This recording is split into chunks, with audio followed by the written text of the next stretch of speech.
Chapter 1. Mr. Jones of the Manor Farm had locked the hen houses for the night, but was too drunk to remember to shut the pop-holes.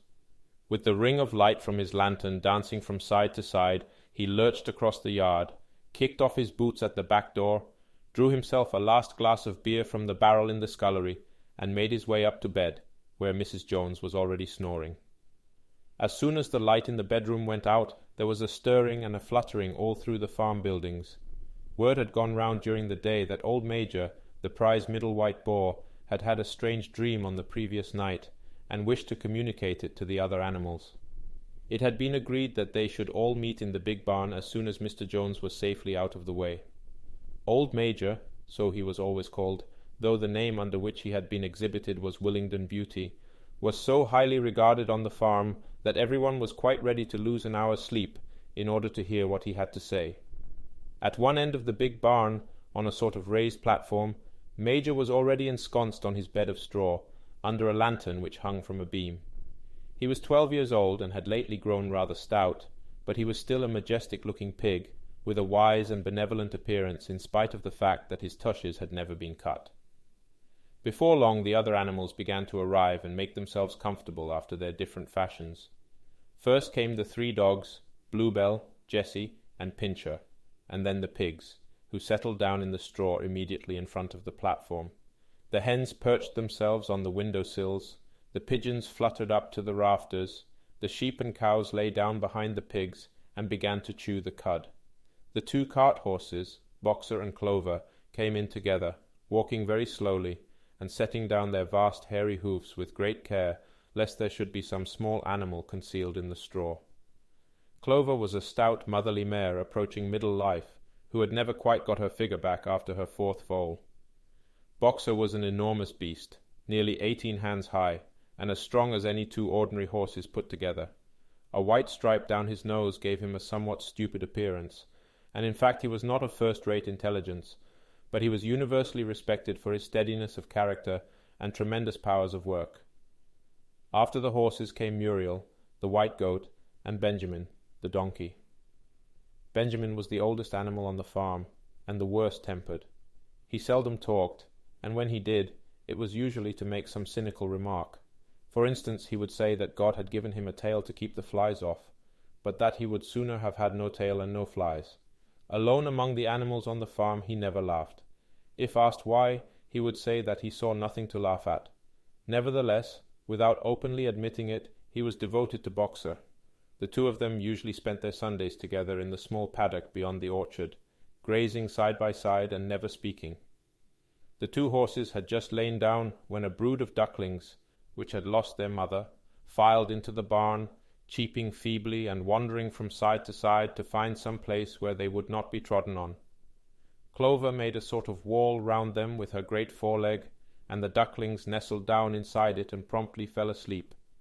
At the last moment Molly, the foolish, pretty white mare who drew Mr. Jones's trap, came mincing daintily in, chewing at a lump of sugar. She took a place near the front and began flirting her white mane, hoping to draw attention to the red ribbons it was plaited with. Last of all came the cat, who looked round as usual for the warmest place, and finally squeezed herself in between Boxer and Clover. There she purred contentedly throughout Major's speech without listening to a word of what he was saying. All the animals were now present except Moses, the tame raven, who slept on a perch behind the back door. When Major saw that they had all made themselves comfortable and were waiting attentively, he cleared his throat and began, "Comrades, you have heard already about the strange dream that I had last night, but I will come to the dream later. I have something else to say first. I do not think, comrades, that I shall be with you for many months longer, and before I die, I feel it my duty to pass on to you such wisdom as I have acquired. I have had a long life. I have had much time for thought as I lay alone in my stall, and I think I may say that I understand the nature of life on this earth, as well as any animal now living. It is about this that I wish to speak to you. Now, comrades, what is the nature of this life of ours? Let us face it, our lives are miserable, laborious, and short. We are born, we are given just so much food as will keep the breath in our bodies, and those of us who are capable of it are to the last atom of our strength, and the very instant that our usefulness has come to an end, we are slaughtered with hideous cruelty. No animal in England knows the meaning of happiness or leisure after he is a year old. No animal in England is free. The life of an animal is misery and slavery. That is the plain truth. But is this simply part of the order of nature? Is it because this land of ours is so poor that it cannot afford a decent life to those who dwell upon it? No, comrades, 1,000 times no. The soil of England is fertile, its climate is good, it is capable of affording food in abundance to an enormously greater number of animals than now inhabit it. This single farm of ours would support 12 horses, 20 cows, hundreds of sheep, and all of them living in a comfort and a dignity that are now almost beyond our imagining. Why then do we continue in this miserable condition? Because nearly the whole of the produce of our labor is stolen from us by human beings. There, comrades, is the answer to all our problems. It is summed up in a single word: man. Man is the only real enemy we have. Remove man from the scene, and the root cause of hunger and overwork is abolished forever. Man is the only creature that consumes without producing. He does not give milk, he does not lay eggs, he is too weak to pull the plough, he cannot run fast enough to catch rabbits. Yet he is lord of all the animals. He sets them to work. He gives back to them the bare minimum that will prevent them from starving, and the rest he keeps for himself. Our labor tills the soil, our dung fertilizes it, and yet there is not one of us that owns more than his bare skin. You cows that I see before me, how many thousands of gallons of milk have you given during this last year? And what has happened to that milk which should have been breeding up sturdy calves? Every drop of it has gone down the throats of our enemies. And you hens, how many eggs have you laid in this last year, and how many of those eggs ever hatched into chickens? The rest have all gone to market to bring in money for Jones and his men. And you, Clover, where are those 4 foals you bore, who should have been the support and pleasure of your old age? Each was sold at a year old. You will never see one of them again. In return for your 4 confinements and all your labor in the fields, what have you ever had except your bare rations and a stall? And even the miserable lives we lead are not allowed to reach their natural span. For myself I do not grumble, for I am one of the lucky ones. I am 12 years old, and have had over 400 children. Such is the natural life of a pig, but no animal escapes the cruel knife in the end. You young porkers who are sitting in front of me, every one of you will scream your lives out at the block within a year. To that horror we all must come, cows, pigs, hens, sheep, everyone. Even the horses and the dogs have no better fate. You, Boxer, the very day that those great muscles of yours lose their power, Jones will sell you to the knacker, who will cut your throat and boil you down for the foxhounds. As for the dogs, when they grow old and toothless, Jones ties a brick round their necks and drowns them in the nearest pond. Is it not crystal clear, then, comrades, that all the evils of this life of ours spring from the tyranny of human beings? Only get rid of man, and the produce of our labor would be our own.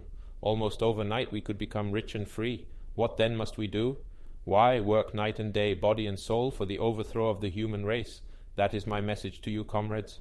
Rebellion. I do not know when that rebellion will come. It might be in a week or in 100 years. But I know, as surely as I see this straw beneath my feet, that sooner or later justice will be done. Fix your eyes on that, comrades, throughout the short remainder of your lives. And above all, pass on this message of mine to those who come after you, so that future generations shall carry on the struggle until it is victorious. And remember, comrades, your resolution must never falter. No argument must lead you astray. Never listen when they tell you that man and the animals have a common interest, that the prosperity of the one is the prosperity of the others. It is all lies. Man serves the interests of no creature except himself, and among us animals let there be perfect unity, perfect comradeship in the struggle. All men are enemies. All animals are comrades. At this moment there was a tremendous uproar. While Major was speaking, 4 large rats had crept out of their holes and were sitting on their hindquarters listening to him. The dogs had suddenly caught sight of them, and it was only by a swift dash for their holes that the rats saved their lives. Major raised his trotter for silence. "Comrades," he said, "here is a point that must be settled. The wild creatures, such as rats and rabbits, are they our friends or our enemies? Let us put it to the vote. I propose this question to the meeting. Are rats comrades?" The vote was taken at once, and it was agreed by an overwhelming majority that rats were comrades. There were only 4 dissentients, the 3 dogs and the cat, who was afterwards discovered to have voted on both sides. Major continued, "I have little more to say. I merely repeat, Remember always your duty of enmity towards man and all his ways. Whatever goes upon 2 legs is an enemy. Whatever goes upon 4 legs or has wings is a friend. And remember also that in fighting against man, we must not come to resemble him. Even when you have conquered him, do not adopt his vices. No animal must ever live in a house or sleep in a bed or wear clothes or drink alcohol or smoke tobacco or touch money or engage in trade. All the habits of man are evil. And above all, no animal must ever tyrannize over his own kind. Weak or strong, clever or simple, we are all brothers. No animal must ever kill any other animal. All animals are equal. And now, comrades, I will tell you about my dream of last night. I cannot describe that dream to you. It was a dream of the earth, as it will be when man has vanished. But it reminded me of something that I had long forgotten. Many years ago, when I was a little pig, my mother and the other sows used to sing an old song of which they knew only the tune and the first 3 words. I had known that tune in my infancy, but it had long since passed out of my mind. Last night, however, it came back to me in my dream. And what is more, the words of the song also came back, words, I am certain, which were sung by the animals of long ago, and have been lost to memory for generations. I will sing you that song now, comrades. I am old and my voice is hoarse, but when I have taught you the tune, you can sing it better for yourselves. It is called Beasts of England. Old Major cleared his throat and began to sing. As he had said, his voice was hoarse, but he sang well enough, and it was a stirring tune, something between Clementine and La Cucaracha. The words ran, Beasts of England, beasts of Ireland, beasts of every land and clime, hearken to my joyful tidings of the golden future time. Soon or late the day is coming, tyrant man shall be o'erthrown, and the fruitful fields of England shall be trod by beasts alone. Rings shall vanish from our noses, and the harness from our back, bit and spur shall rust forever, cruel whips no more shall crack. Riches more than mind can picture, wheat and barley, oats and hay, clover, beans, and mangel wurzels shall be ours upon that day. Bright will shine the fields of England, purer shall its waters be, sweeter yet shall blow its breezes on the day that sets us free. For that day we all must labour, though we die before it break. Cows and horses, geese and turkeys, all must toil for freedom's sake. Beasts of England, beasts of Ireland, beasts of every land and clime, hearken well and spread my tidings of the golden future time. The singing of this song threw the animals into the wildest excitement. Almost before Major had reached the end, they had begun singing it for themselves. Even the stupidest of them had already picked up the tune and a few of the words, and as for the clever ones, such as the pigs and dogs, they had the entire song by heart within a few minutes. And then, after a few preliminary tries, the whole farm burst out into Beasts of England in tremendous unison. The cows lowed it, the dogs whined it, the sheep bleated it, the horses whinnied it, the ducks quacked it. They were so delighted with the song that they sang it right through 5 times in succession, and might have continued singing it all night if they had not been interrupted. Unfortunately, the uproar awoke Mr. Jones, who sprang out of bed, making sure that there was a fox in the yard. He seized the gun which always stood in a corner of his bedroom and let fly a charge of number 6 shot into the darkness. The pellets buried themselves in the wall of the barn, and the meeting broke up hurriedly. Everyone fled to his own sleeping place. The birds jumped onto their perches, the animals settled down in the straw, and the whole farm was asleep in a moment. Chapter 2. 3 nights later, old Major died peacefully in his sleep. His body was buried at the foot of the orchard. This was early in March. During the next 3 months there was much secret activity. Major's speech had given to the more intelligent animals on the farm a completely new outlook on life. They did not know when the rebellion predicted by Major would take place. They had no reason for thinking that it would be within their own lifetime, but they saw clearly that it was their duty to prepare for it. The work of teaching and organizing the others fell naturally upon the pigs, who were generally recognized as being the cleverest of the animals.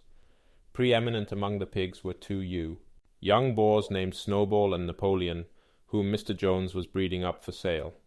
Napoleon was a large, rather fierce-looking Berkshire boar, the only Berkshire on the farm, not much of a talker, but with a reputation for getting his own way.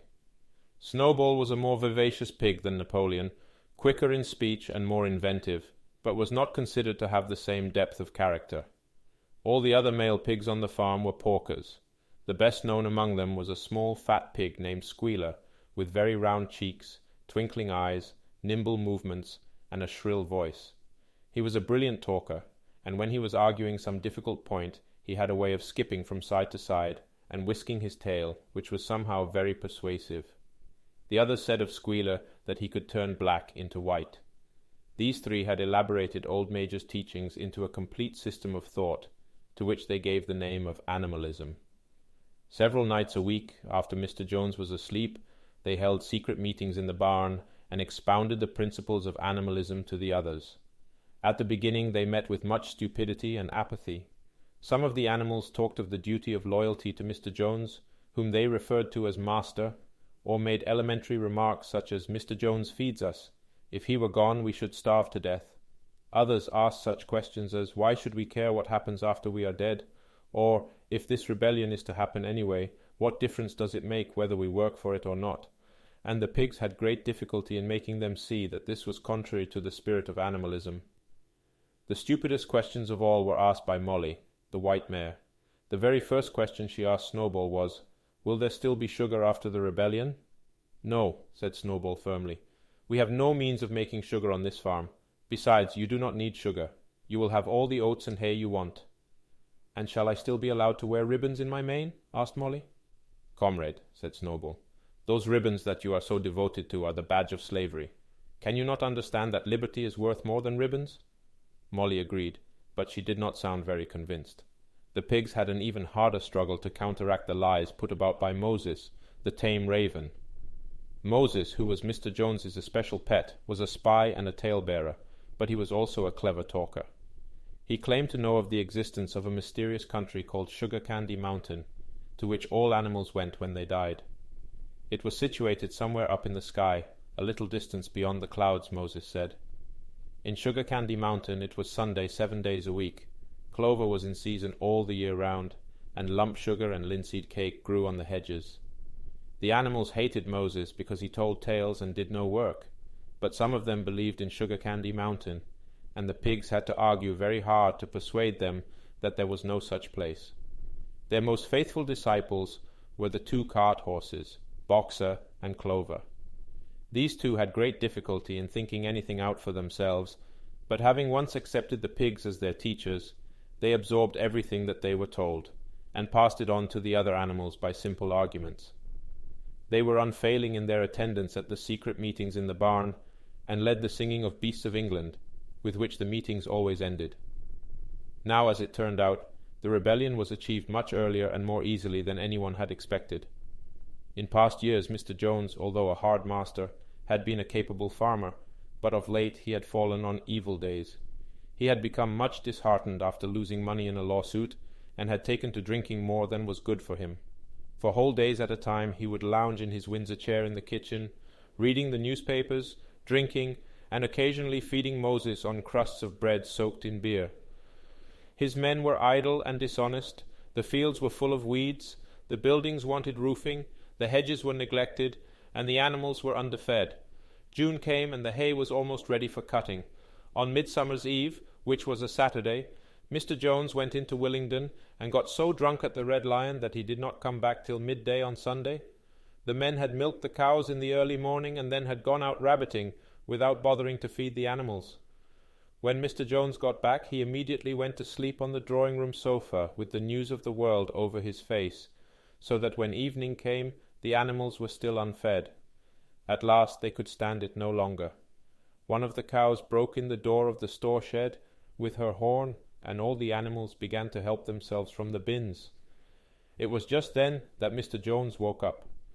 The next moment he and his 4 men were in the store shed, with whips in their hands, lashing out in all directions. This was more than the hungry animals could bear. With one accord, though nothing of the kind had been planned beforehand, they flung themselves upon their tormentors. Jones and his men suddenly found themselves being butted and kicked from all sides. The situation was quite out of their control. They had never seen animals behave like this before, and this sudden uprising of creatures whom they were used to thrashing and maltreating just as they chose frightened them almost out of their wits. After only a moment or two, they gave up trying to defend themselves and took to their heels. A minute later all 5 of them were in full flight down the cart track that led to the main road, with the animals pursuing them in triumph. Mrs. Jones looked out of the bedroom window, saw what was happening, hurriedly flung a few possessions into a carpet bag, and slipped out of the farm by another way. Moses sprang off his perch and flapped after her, croaking loudly. Meanwhile the animals had chased Jones and his men out onto the road and slammed the 5-barred gate behind them. And so, almost before they knew what was happening, the rebellion had been successfully carried through. Jones was expelled, and the manor farm was theirs. For the first few minutes the animals could hardly believe in their good fortune. Their first act was to gallop in a body right round the boundaries of the farm, as though to make quite sure that no human being was hiding anywhere upon it. Then they raced back to the farm buildings to wipe out the last traces of Jones's hated reign. The harness room at the end of the stables was broken open. The bits, the nose rings, the dog chains, the cruel knives with which Mr. Jones had been used to castrate the pigs and lambs were all flung down the well. The reins, the halters, the blinkers, the degrading nose bags were thrown onto the rubbish fire which was burning in the yard. So were the whips. All the animals capered with joy when they saw the whips going up in flames. Snowball also threw onto the fire the ribbons with which the horses' manes and tails had usually been decorated on market days. "Ribbons," he said, "should be considered as clothes, which are the mark of a human being. All animals should go naked." When Boxer heard this, he fetched the small straw hat, which he wore in summer to keep the flies out of his ears, and flung it onto the fire with the rest.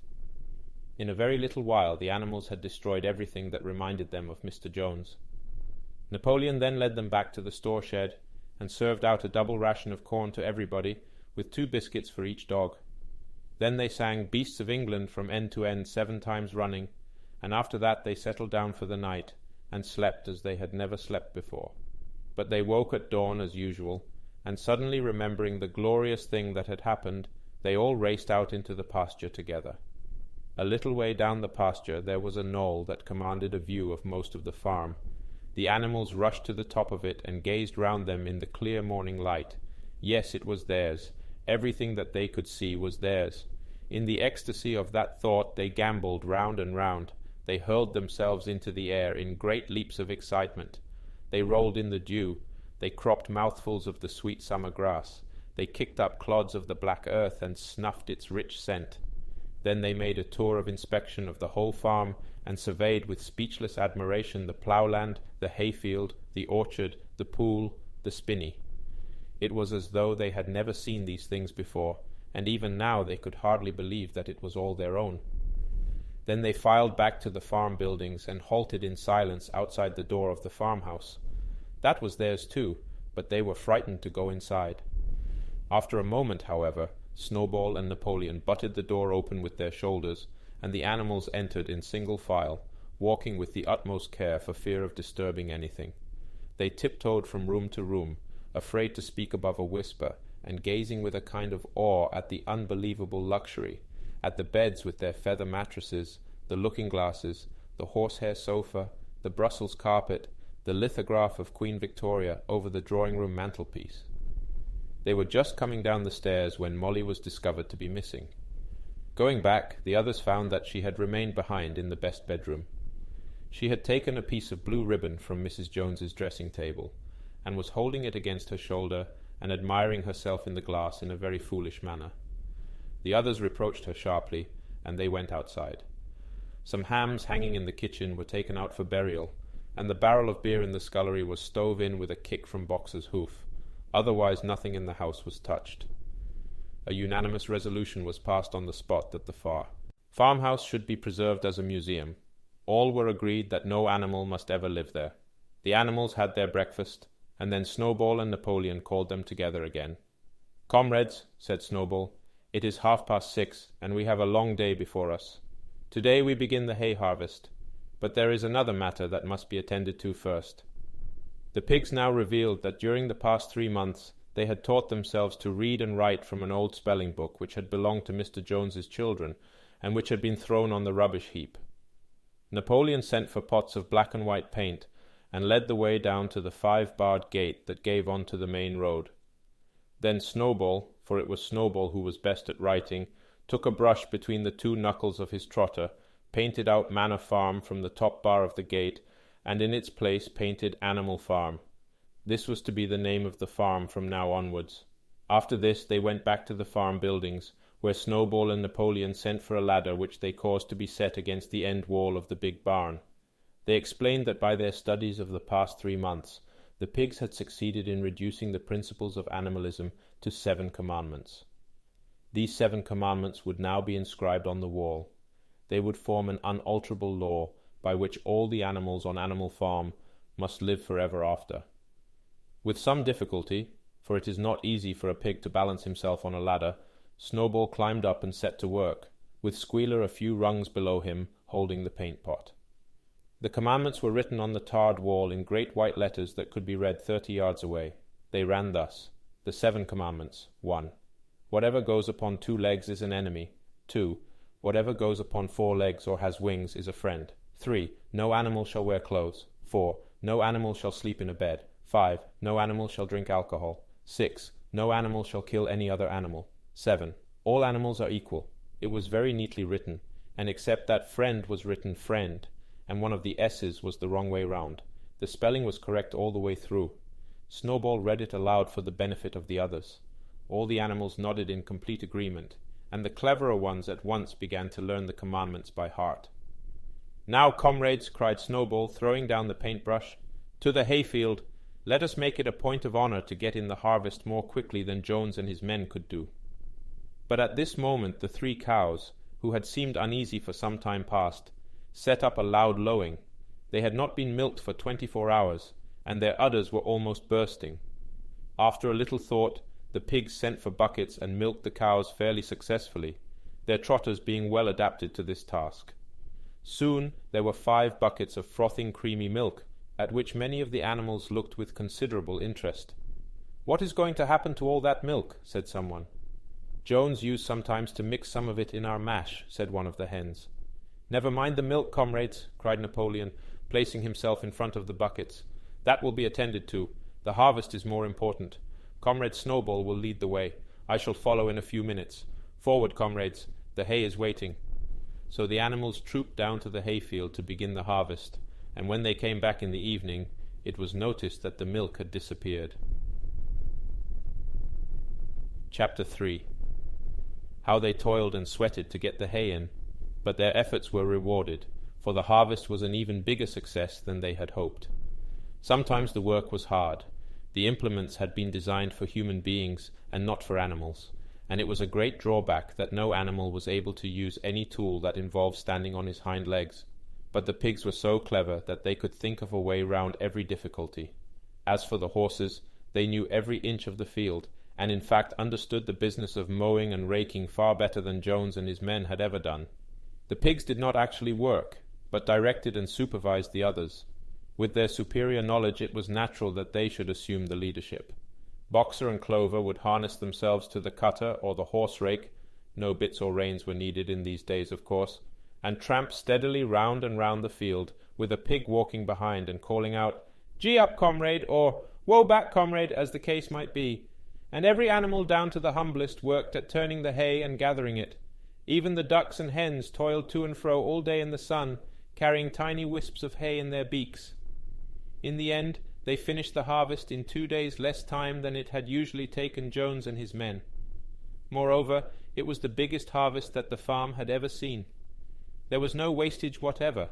The hens and ducks with their sharp eyes had gathered up the very last stalk, and not an animal on the farm had stolen so much as a mouthful.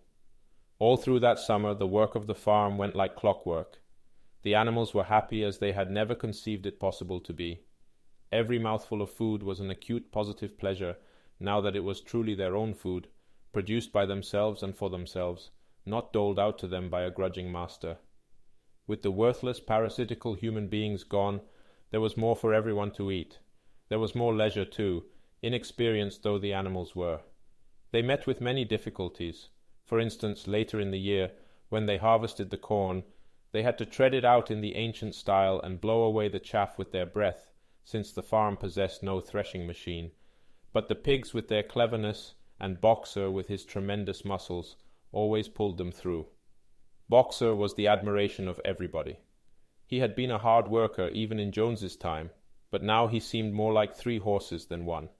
There were days when the entire work of the farm seemed to rest on his mighty shoulders. From morning to night he was pushing and pulling, always at the spot where the work was hardest. He had made an arrangement with one of the cockerels to call him in the mornings half an hour earlier than anyone else, and would put in some volunteer labour at whatever seemed to be most needed before the regular day's work began. His answer to every problem, every setback, was, "I will work harder," which he had adopted as his personal motto. But everyone worked according to his capacity. The hens and ducks, for instance, saved 5 bushels of corn at the harvest by gathering up the stray grains. Nobody stole, nobody grumbled over his rations. The quarrelling and biting and jealousy, which had been normal features of life in the old days, had almost disappeared. Nobody shirked, or almost nobody. Molly, it was true, was not good at getting up in the mornings, and had a way of leaving work early on the ground that there was a stone in her hoof. And the behaviour of the cat was somewhat peculiar. It was soon noticed that when there was work to be done, the cat could never be found. She would vanish for hours on end, and then reappear at meal times, or in the evening after work was over, as though nothing had happened. But she always made such excellent excuses, and purred so affectionately, that it was impossible not to believe in her good intentions. Old Benjamin, the donkey, seemed quite unchanged since the rebellion. He did his work in the same slow, obstinate way as he had done it in Jones's time, never shirking and never volunteering for extra work either. About the rebellion and its results he would express no opinion. When asked whether he was not happier now that Jones was gone, he would say only, "Donkeys live a long time, none of you has ever seen a dead donkey," and the others had to be content with this cryptic answer. On Sundays there was no work. Breakfast was an hour later than usual, and after breakfast there was a ceremony which was observed every week without fail. First came the hoisting of the flag. Snowball had found in the harness room an old green tablecloth of Mrs. Jones's, and had painted on it a hoof and a horn in white. This was run up the flagstaff in the farmhouse garden every Sunday morning. The flag was green, Snowball explained, to represent the green fields of England, while the hoof and horn signified the future republic of the animals, which would arise when the human race had been finally overthrown. After the hoisting of the flag, all the animals trooped into the big barn for a general assembly, which was known as the meeting. Here the work of the coming week was planned out, and resolutions were put forward and debated. It was always the pigs who put forward the resolutions. The other animals understood how to vote, but could never think of any resolutions of their own. Snowball and Napoleon were by far the most active in the debates, but it was noticed that these two were never in agreement. Whatever suggestion either of them made, the other could be counted on to oppose it. Even when it was resolved, a thing no one could object to in itself, to set aside the small paddock behind the orchard as a home of rest for animals who were past work, there was a stormy debate over the correct retiring age for each class of animal. The meeting always ended with the singing of Beasts of England, and the afternoon was given up to recreation. The pigs had set aside the harness room as a headquarters for themselves. Here in the evenings they studied blacksmithing, carpentering, and other necessary arts from books which they had brought out of the farmhouse. Snowball also busied himself with organizing the other animals into what he called animal committees. He was indefatigable at this. He formed the egg production committee for the hens, the Clean Tails League, League for the cows, the Wild Comrades Re-Education Committee. The object of this was to tame the rats and rabbits, the whiter wool movement for the sheep, and various others, besides instituting classes in reading and writing. On the whole, these projects were a failure. The attempt to tame the wild creatures, for instance, broke down almost immediately. They continued to behave very much as before, and when treated with generosity, simply took advantage of it. The cat joined the Re-Education Committee and was very active in it for some days. She was seen one day sitting on a roof and talking to some sparrows who were just out of her reach. She was telling them that all animals were now comrades, and that any sparrow who chose could come and perch on her paw. But the sparrows kept their distance. The reading and writing classes, however, were a great success. By the autumn, almost every animal on the farm was literate in some degree. As for the pigs, they could already read and write perfectly. The dogs learned to read fairly well, but were not interested in reading anything except the 7 Commandments. Muriel, the goat, could read somewhat better than the dogs, and sometimes used to read to the others in the evenings from scraps of newspaper which she found on the rubbish heap. Benjamin could read as well as any pig, but never exercised his faculty. So far as he knew, he said, there was nothing worth reading. Clover learnt the whole alphabet, but could not put words together.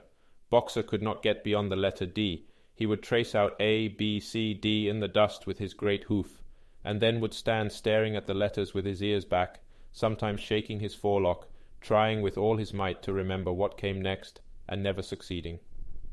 On several occasions, indeed, he did learn E, F, G, H, but by the time he knew them, it was always discovered that he had forgotten A, B, C, and D. Finally, he decided to be content with the first 4 letters, and used to write them out once or twice every day to refresh his memory. Molly refused to learn any but the 6 letters which spelt her own name. She would form these very neatly out of pieces of twig, and would then decorate them with a flower or two, and walk round them admiring them.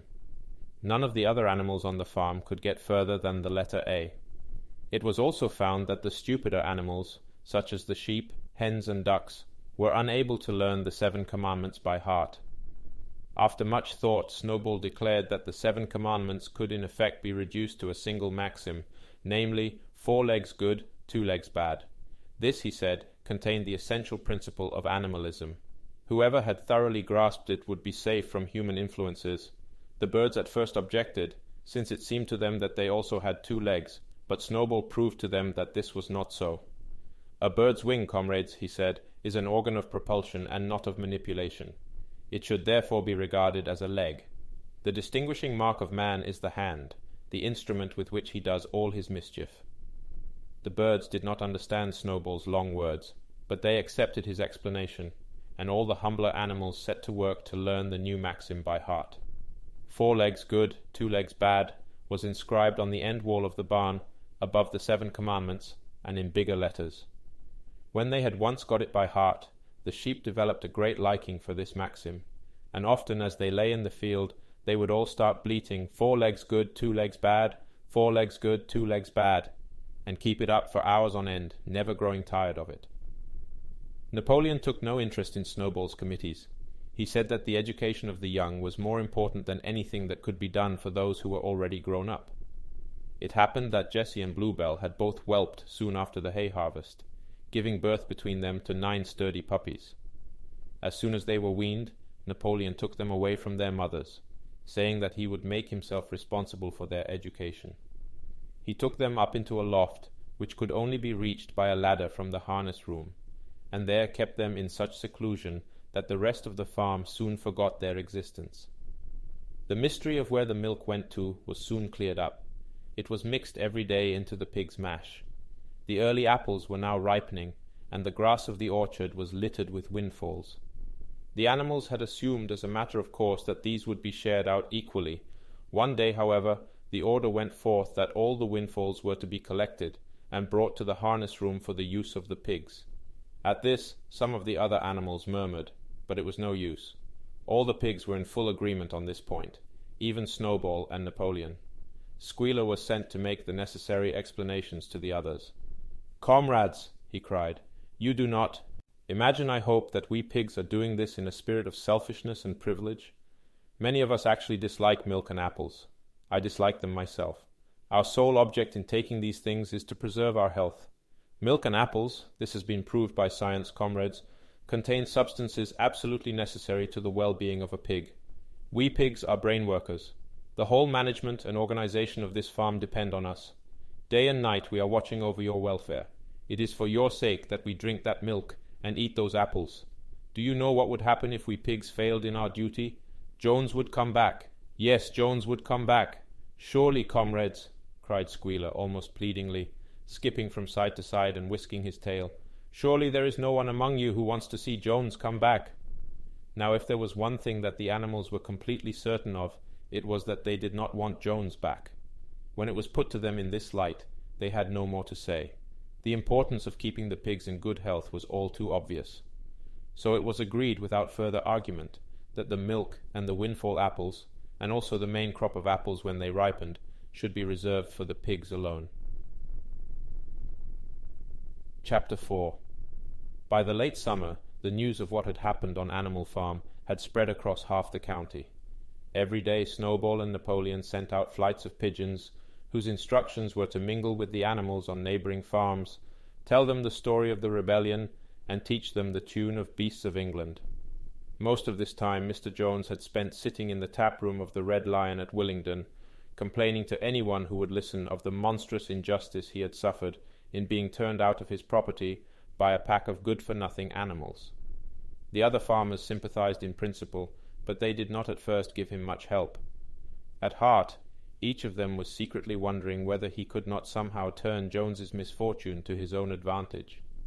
It was lucky that the owners of the two farms which adjoined Animal Farm were on permanently bad terms. One of them, which was named Foxwood, was a large, neglected, old-fashioned farm, much overgrown by woodland, with all its pastures worn out and its hedges in a disgraceful condition. Its owner, Mr. Pilkington, was an easy-going gentleman farmer who spent most of his time in fishing or hunting according to the season. The other farm, which was called Pinchfield, was smaller and better kept. Its owner was a Mr. Frederick, a tough, shrewd man, perpetually involved in lawsuits and with a name for driving hard bargains. These two disliked each other so much that it was difficult for them to come to any agreement, even in defense of their own interests. Nevertheless, they were both thoroughly frightened by the rebellion on Animal Farm, and very anxious to prevent their own animals from learning too much about it. At first they pretended to laugh, to scorn the idea of animals managing a farm for themselves. The whole thing would be over in a fortnight, they said. They put it about that the animals on the Manor Farm, they insisted on calling it the Manor Farm, they would not tolerate the name Animal Farm, were perpetually fighting among themselves, and were also rapidly starving to death. When time passed, and the animals had evidently not starved to death, Frederick and Pilkington changed their tune, and began to talk of the terrible wickedness that now flourished on Animal Farm. It was given out that the animals there practiced cannibalism, tortured one another with red-hot horseshoes, and had their females in common. This was what came of rebelling against the laws of nature, Frederick and Pilkington said. However, these stories were never fully believed. Rumours of a wonderful farm, where the human beings had been turned out and the animals managed their own affairs, continued to circulate in vague and distorted forms, and throughout that year a wave of rebelliousness ran through the countryside. Bulls, which had always been tractable, suddenly turned savage. Sheep broke down hedges and devoured the clover. Cows kicked the pail over. Hunters refused their fences and shot their riders onto the other side. Above all, the tune and even the words of Beasts of England were known everywhere. It had spread with astonishing speed. The human beings could not contain their rage when they heard this song, though they pretended to think it merely ridiculous. They could not understand, they said, how even animals could bring themselves to sing such contemptible rubbish. Any animal caught singing it was given a flogging on the spot. And yet the song was irrepressible. The blackbirds whistled it in the hedges, the pigeons cooed it in the elms, it got into the din of the smithies and the tune of the church bells, and when the human beings listened to it, they secretly trembled, hearing in it a prophecy of their future doom. Early in October, when the corn was cut and stacked and some of it was already threshed, a flight of pigeons came whirling through the air and alighted in the yard of Animal Farm in the wildest excitement. Jones and all his men, with half a dozen others from Foxwood and Pinchfield, had entered the 5-barred gate and were coming up the cart track that led to the farm. They were all carrying sticks, except Jones, who was marching ahead with a gun in his hands. Obviously they were going to attempt the recapture of the farm. This had long been expected, and all preparations had been made. Snowball, who had studied an old book of Julius Caesar's campaigns, which he had found in the farmhouse, was in charge of the defensive operations. He gave his orders quickly, and in a couple of minutes every animal was at his post. As the human beings approached the farm buildings, Snowball launched his first attack. All the pigeons, to the number of 35, flew to and fro over the men's heads and muted upon them from mid-air, and while the men were dealing with this, the geese, who had been hiding behind the hedge, rushed out and pecked viciously at the calves of their legs. However, this was only a light skirmishing manoeuvre, intended to create a little disorder, and the men easily drove the geese off with their sticks. Snowball now launched his second line of attack. Muriel, Benjamin, and all the sheep, with Snowball at the head of them, rushed forward and prodded and butted the men from every side, while Benjamin turned around and lashed at them with his small hoofs. But once again the men, with their sticks and their hobnailed boots, were too strong for them, and suddenly, at a squeal from Snowball, which was the signal for retreat, all the animals turned and fled through the gateway into the yard. The men gave a shout of triumph. They saw, as they imagined, their enemies in flight, and they rushed after them in disorder. This was just what Snowball had intended. As soon as they were well inside the yard, the 3 horses, the 3 cows, and the rest of the pigs, who had been lying in ambush in the cowshed, suddenly emerged in their rear, cutting them off. Snowball now gave the signal for the charge. He himself dashed straight for Jones. Jones saw him coming, raised his gun and fired. The pellets scored bloody streaks along Snowball's back, and a sheep dropped dead. Without halting for an instant, Snowball flung his 15 stone against Jones's legs. Jones was hurled into a pile of dung, and his gun flew out of his hands. But the most terrifying spectacle of all was Boxer, rearing up on his hind legs and striking out with his great iron-shod hooves like a stallion. His very first blow took a stable lad from Foxwood on the skull and stretched him lifeless in the mud. At the sight, several men dropped their sticks and tried to run. Panic overtook them, and the next moment all the animals together were chasing them round and round the yard. They were gored, kicked, bitten, trampled on. There was not an animal on the farm that did not take vengeance on them after his own fashion. Even the cat suddenly leapt off a roof onto a cowman's shoulders and sank her claws in his neck, at which he yelled horribly.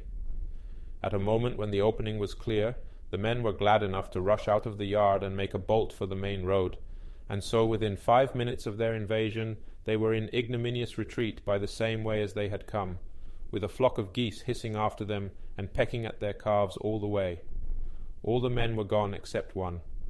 Back in the yard, Boxer was pawing with his hoof at the stable lad who lay face down in the mud, trying to turn him over. The boy did not stir.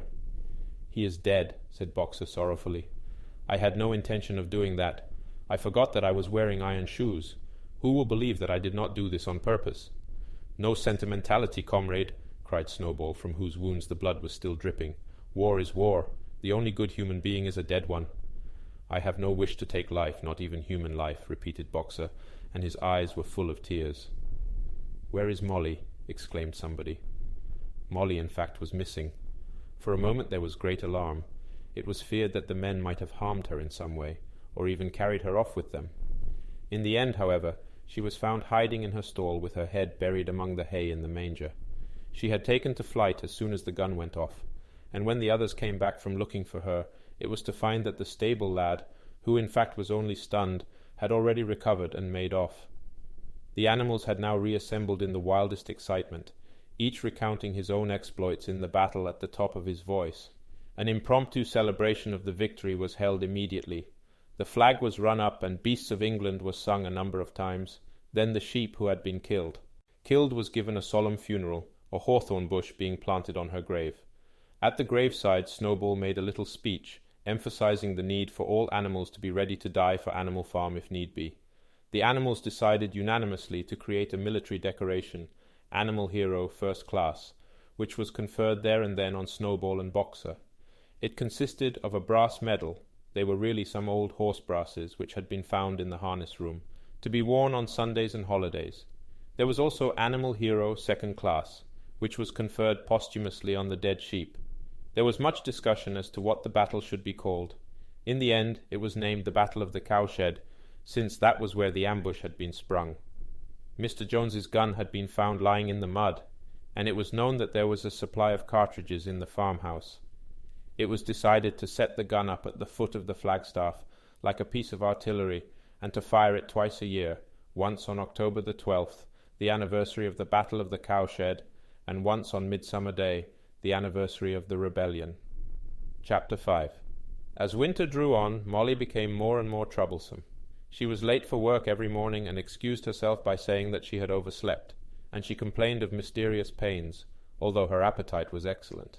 On every kind of pretext, she would run away from work and go to the drinking pool, where she would stand foolishly gazing at her own reflection in the water. But there were also rumors of something more serious. One day, as Molly strolled blithely into the yard, flirting her long tail and chewing at a stalk of hay, Clover took her aside.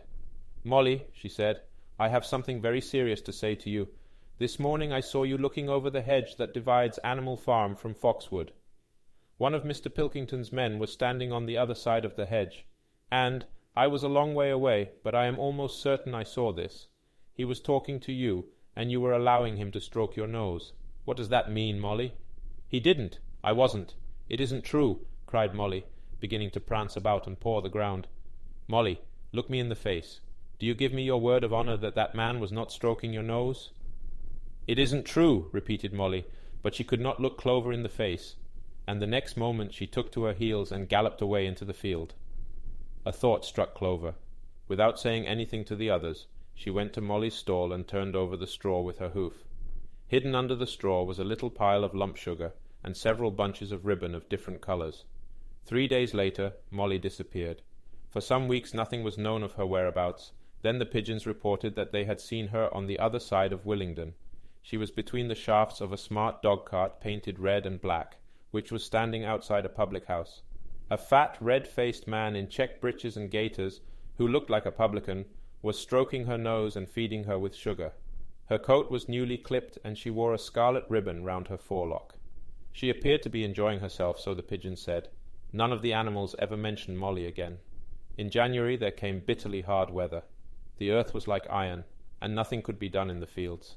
Many meetings were held in the big barn, and the pigs occupied themselves with planning out the work of the coming season. It had come to be accepted that the pigs, who were manifestly cleverer than the other animals, should decide all questions of farm policy, though their decisions had to be ratified by a majority vote. This arrangement would have worked well enough if it had not been for the disputes between Snowball and Napoleon. These two disagreed at every point where disagreement was possible. If one of them suggested sowing a bigger acreage with barley, the other was certain to demand a bigger acreage of oats, and if one of them said that such and such a field was just right for cabbages, the other would declare that it was useless for anything except roots. Each had his own following, and there were some violent debates. At the meetings, Snowball often won over the majority by his brilliant speeches, but Napoleon was better at canvassing support for himself in between times. He was especially successful with the sheep. Of late the sheep had taken to bleating 4 legs good, 2 legs bad, both in and out of season, and they often interrupted the meeting with this. It was noticed that they were especially liable to break into 4 legs good, 2 legs bad at crucial moments in Snowball's speeches.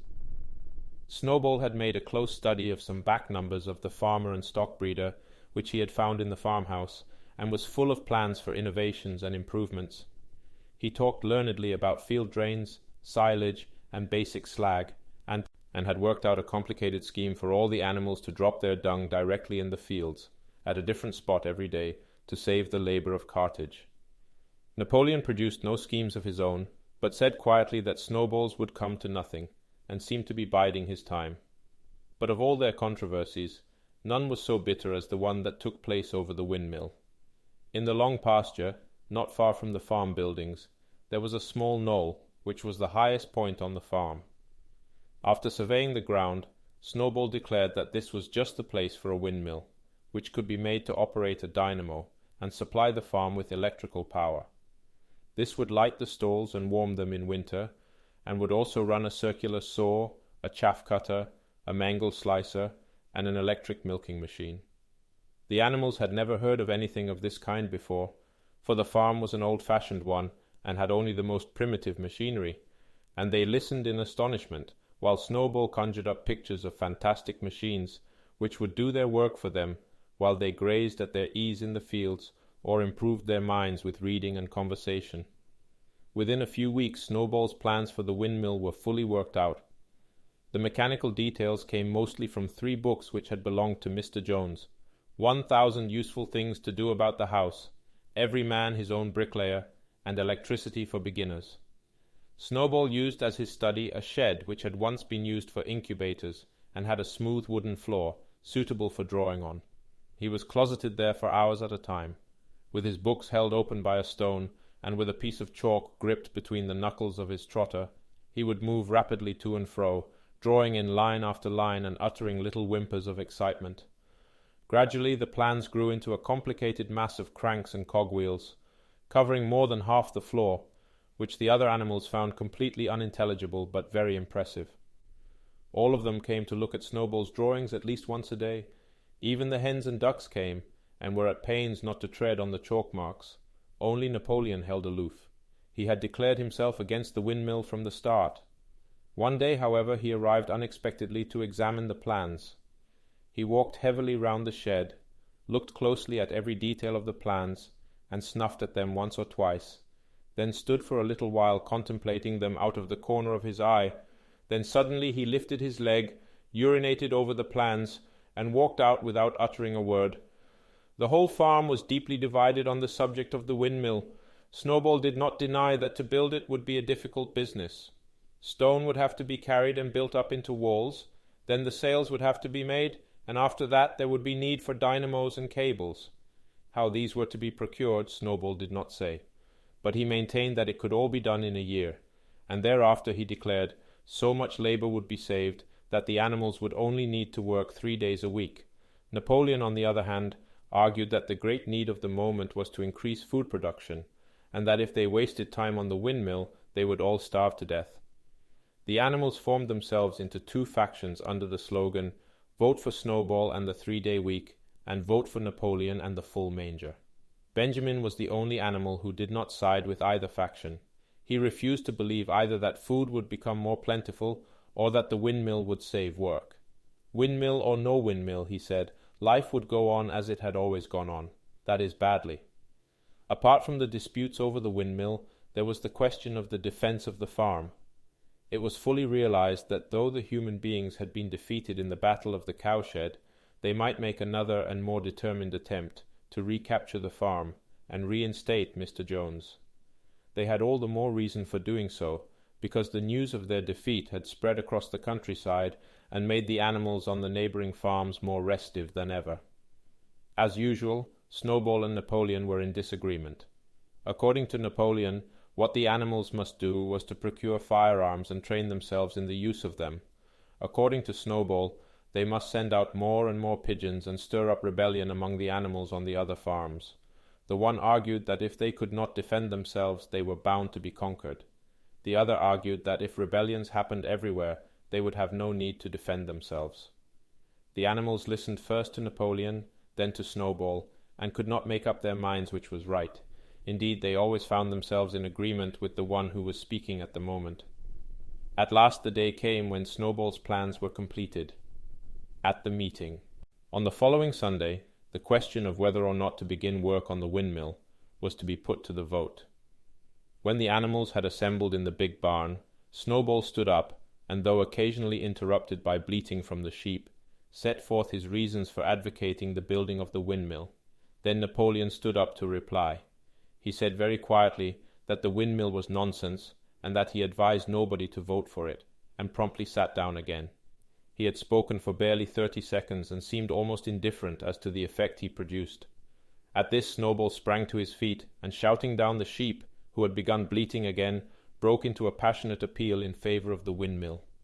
Until now, the animals had been about equally divided in their sympathies, but in a moment Snowball's eloquence had carried them away. In glowing sentences, he painted a picture of Animal Farm as it might be when sordid labour was lifted from the animals' backs. His imagination had now run far beyond chaff cutters and turnip slicers. Electricity, he said, could operate threshing machines, ploughs, harrows, rollers, and reapers and binders, besides supplying every stall with its own electric light, hot and cold water, and an electric heater. By the time he had finished speaking, there was no doubt as to which way the vote would go.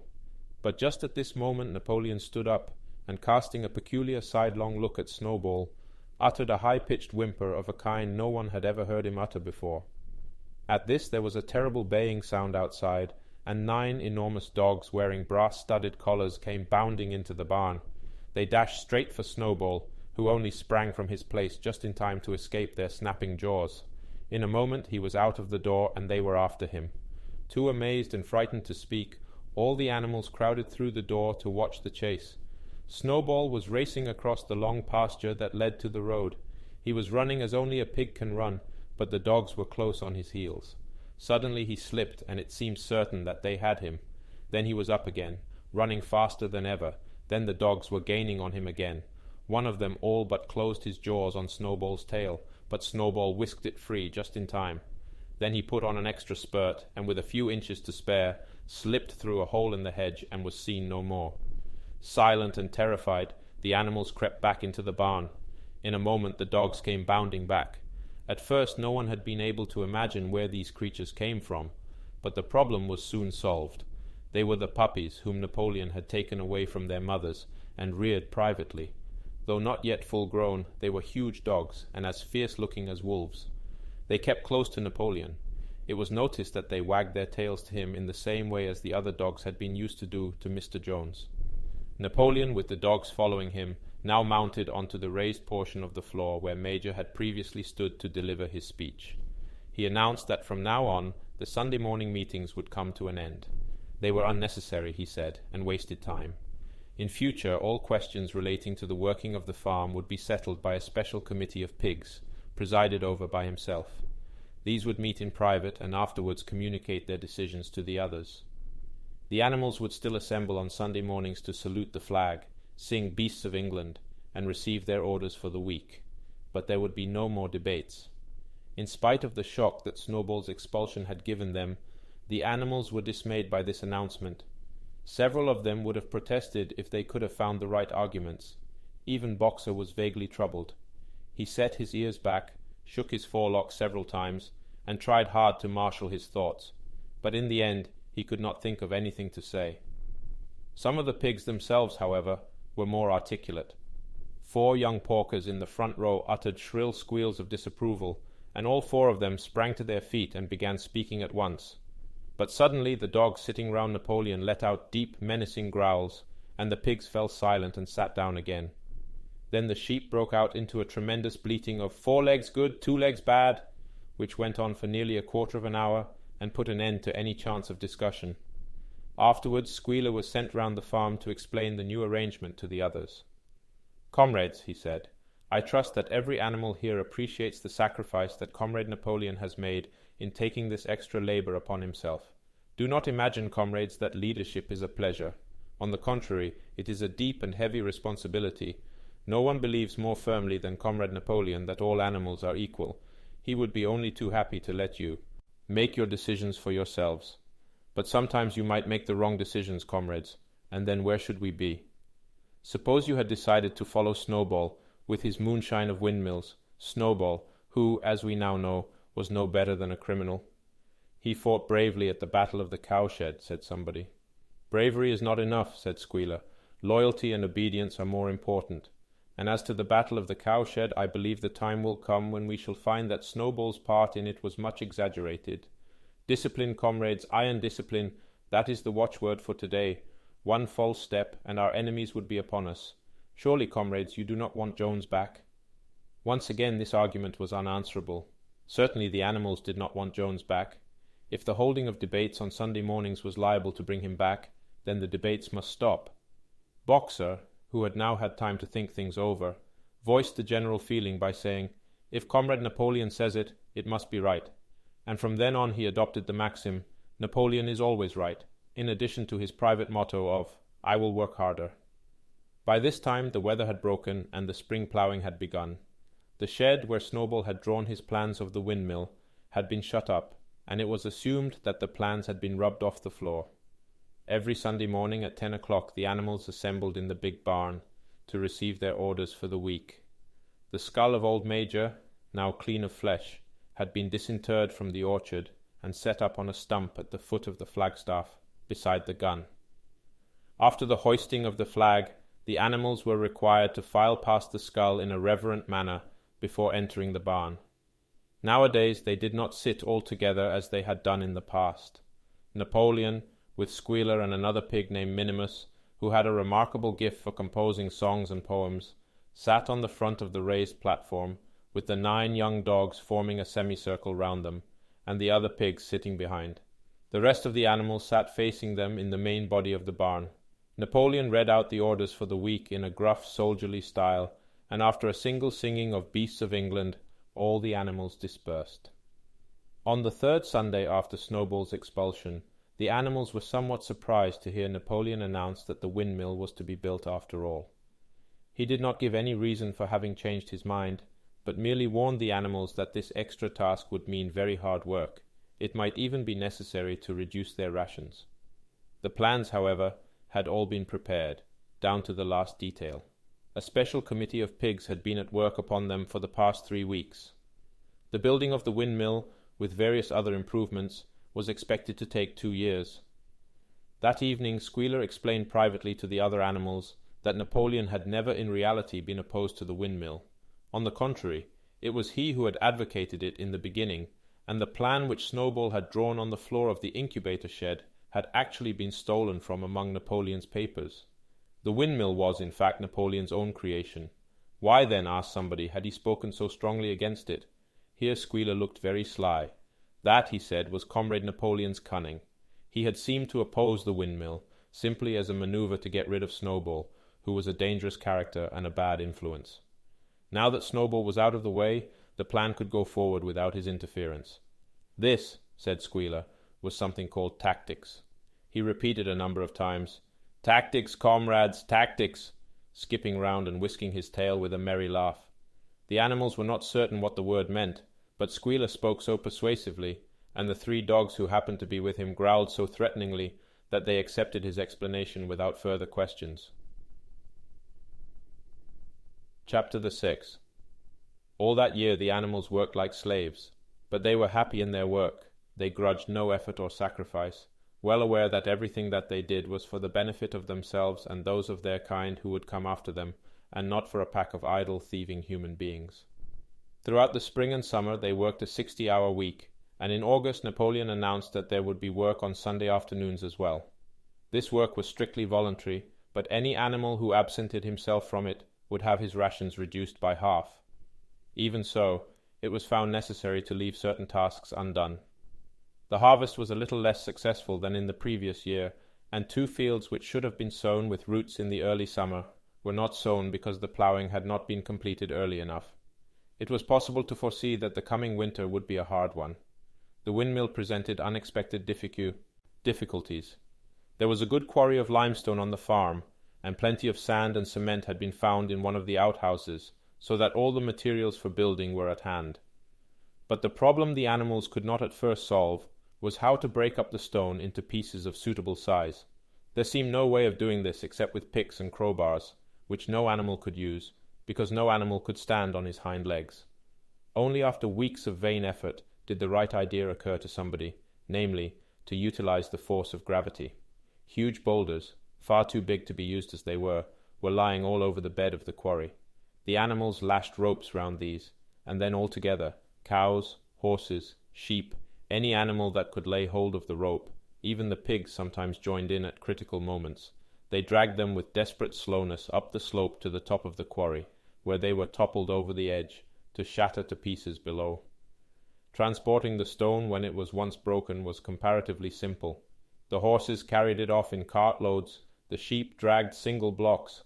Even Muriel and Benjamin yoked themselves into an old governess cart and did their share. By late summer a sufficient store of stone had accumulated, and then the building began, under the superintendence of the pigs. But it was a slow, laborious process. Frequently it took a whole day of exhausting effort to drag a single boulder to the top of the quarry, and sometimes when it was pushed over the edge it failed to break. Nothing could have been achieved without Boxer, whose strength seemed equal to that of all the rest of the animals put together. When the boulder began to slip, and the animals cried out in despair at finding themselves dragged down the hill, it was always Boxer who strained himself against the rope and brought the boulder to a stop. To see him toiling up the slope inch by inch, his breath coming fast, the tips of his hooves clawing at the ground, and his great sides matted with sweat, filled everyone with admiration. Clover warned him sometimes to be careful not to overstrain himself, but Boxer would never listen to her.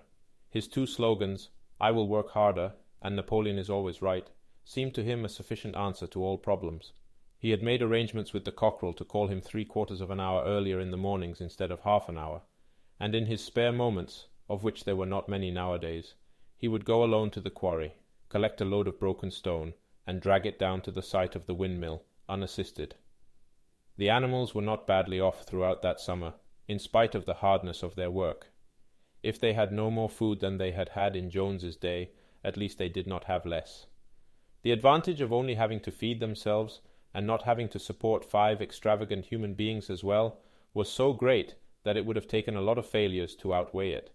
And in many ways the animal method of doing things was more efficient and saved labor. Such jobs as weeding, for instance, could be done with a thoroughness impossible to human beings. And again, since no animal now stole, it was unnecessary to fence off pasture from arable land, which saved a lot of labor on the upkeep of hedges and gates. Nevertheless, as the summer wore on, various unforeseen shortages began to make themselves felt.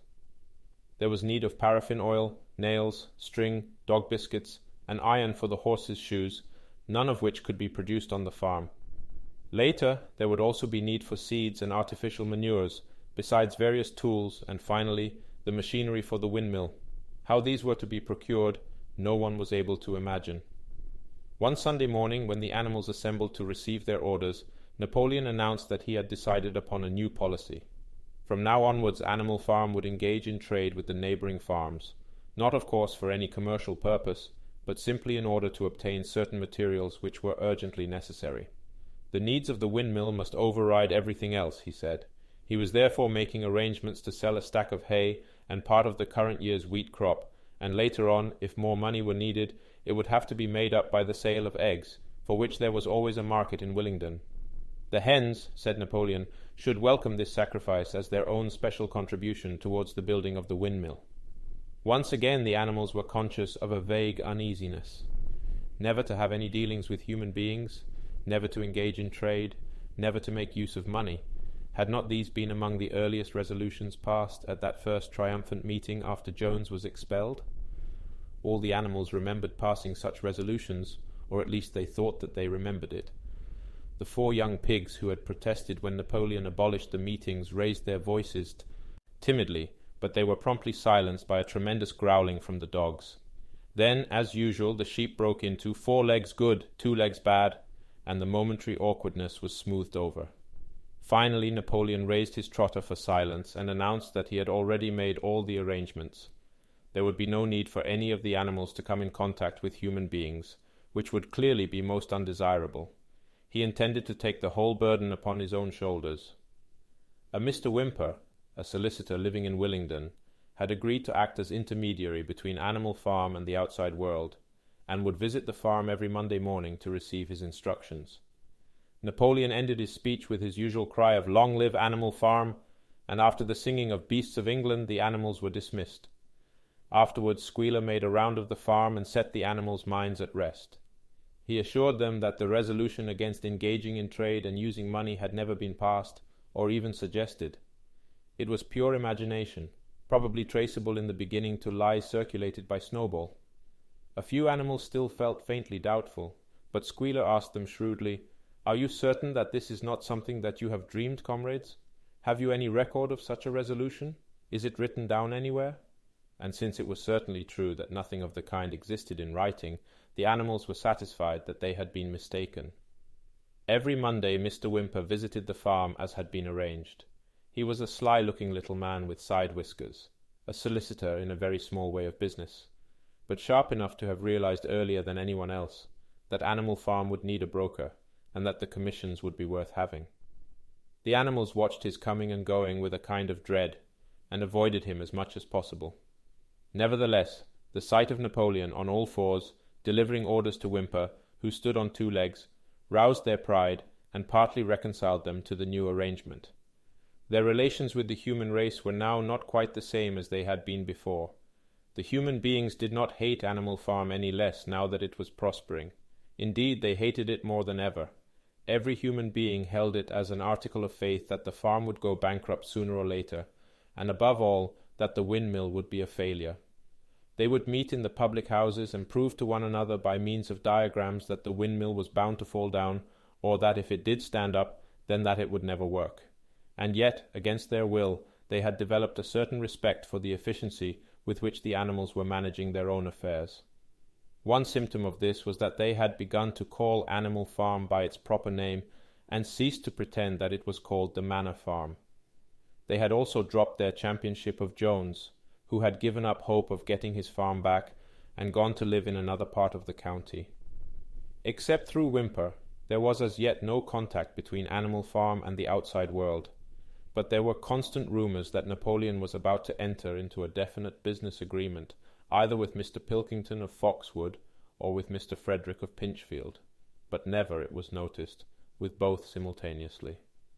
It was about this time that the pigs suddenly moved into the farmhouse and took up their residence there. Again the animals seemed to remember that a resolution against this had been passed in the early days, and again Squealer was able to convince them that this was not the case. It was absolutely necessary, he said, that the pigs, who were the brains of the farm, should have a quiet place to work in. It was also more suited to the dignity of the leader, for of late he had taken to speaking of Napoleon under the title of leader, to live in a house than in a mere sty. Nevertheless, some of the animals were disturbed when they heard that the pigs not only took their meals in the kitchen and used the drawing-room as a recreation room, but also slept in the beds. Boxer passed it off as usual with "Napoleon is always right," but Clover, who thought she remembered a definite ruling against beds, went to the end of the barn and tried to puzzle out the 7 commandments which were inscribed there. Finding herself unable to read more than individual letters, she fetched Muriel. "Muriel," she said, "read me the 4th commandment. Does it not say something about never sleeping in a bed?" With some difficulty Muriel spelt it out. "It says, 'No animal shall sleep in a bed with sheets,'" she announced finally. Curiously enough, Clover had not remembered that the 4th commandment mentioned sheets, but as it was there on the wall, it must have done so. And Squealer, who happened to be passing at this moment, attended by 2 or 3 dogs, was able to put the whole matter in its proper perspective. "You have heard then, comrades," he said, "that we pigs now sleep in the beds of the farmhouse? And why not? You did not suppose surely that there was ever a ruling against beds. A bed merely means a place to sleep in. A pile of straw in a stall is a bed, properly regarded. The rule was against sheets, which are a human invention. We have removed the sheets from the farmhouse beds and sleep between blankets. And very comfortable beds they are too, but not more comfortable than we need, I can tell you, comrades, with all the brain work we have to do nowadays. You would not rob us of our repose, would you, comrades? You would not have us too tired to carry out our duties? Surely none of you wishes to see Jones back?" The animals reassured him on this point immediately, and no more was said about the pigs sleeping in the farmhouse beds. And when, some days afterwards, it was announced that from now on the pigs would get up an hour later in the mornings than the other animals, no complaint was made about that either. By the autumn the animals were tired but happy. They had had a hard year, and after the sale of part of the hay and corn, the stores of food for the winter were none too plentiful, but the windmill compensated for everything. It was almost half built now. After the harvest there was a stretch of clear, dry weather, and the animals toiled harder than ever, thinking it well worth while to plod to and fro all day with blocks of stone, if by doing so they could raise the walls another foot. Boxer would even come out at nights and work for an hour or 2 on his own by the light of the harvest moon. In their spare moments the animals would walk round and round the half-finished mill, admiring the strength and perpendicularity of its walls, and marvelling that they should ever have been able to build anything so imposing. Only old Benjamin refused to grow enthusiastic about the windmill, though, as usual, he would utter nothing beyond the cryptic remark that donkeys live a long time.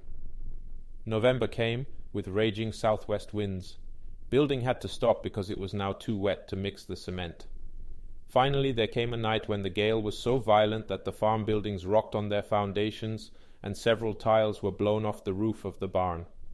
The hens woke up squawking with terror, because they had all dreamed simultaneously of hearing a gun go off in the distance.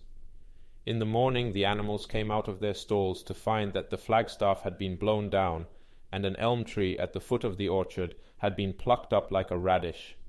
They had just noticed this when a cry of despair broke from every animal's throat. A terrible sight had met their eyes. The windmill was in ruins. With one accord they dashed down to the spot. Napoleon, who seldom moved out of a walk, raced ahead of them all. Yes, there it lay, the fruit of all their struggles, levelled to its foundations, the stones they had broken and carried so laboriously scattered all around. Unable at first to speak, they stood gazing mournfully at the litter of fallen stone. Napoleon paced to and fro in silence, occasionally snuffing at the ground. His tail had grown rigid and twitched sharply from side to side, a sign in him of intense mental activity. Suddenly he halted, as though his mind were made up. "Comrades," he said quietly, "do you know who is responsible for this? Do you know the enemy who has come in the night and overthrown our windmill? Snowball," he suddenly roared in a voice of thunder, "Snowball has done this thing. In sheer malignity, thinking to set back our plans and avenge himself for his ignominious expulsion, this traitor has crept here under cover of night and destroyed our work of nearly a year. Comrades, here and now I pronounce the death sentence upon Snowball. Animal hero, second class, and half a bushel of apples to any animal who brings him to justice, a full bushel to anyone who captures him alive." The animals were shocked beyond measure to learn that even Snowball could be guilty of such an action. There was a cry of indignation, and everyone began thinking out ways of catching Snowball if he should ever come back. Almost immediately the footprints of a pig were discovered in the grass at a little distance from the knoll. They could only be traced for a few yards, but appeared to lead to a hole in the hedge. Napoleon snuffed deeply at them and pronounced them to be Snowball's. He gave it as his opinion that Snowball had probably come from the direction of Foxwood Farm. "No more delays, comrades," cried Napoleon when the footprints had been examined. "There is work to be done. This very morning we begin rebuilding the windmill, and we will build all through the winter, rain or shine. We will teach this miserable traitor that he cannot undo our work so easily. Remember, comrades, there must be no alteration in our plans. They shall be carried out to the day. Forward, comrades. Long live the windmill. Long live a Animal Farm." Chapter 7. It was a bitter winter. The stormy weather was followed by sleet and snow, and then by a hard frost which did not break till well into February. The animals carried on as best they could with the rebuilding of the windmill, well knowing that the outside world was watching them, and that the envious human beings would rejoice and triumph if the mill were not finished on time. Out of spite, the human beings pretended not to believe that it was Snowball who had destroyed the windmill. They said that it had fallen down because the walls were too thin. The animals knew that this was not the case.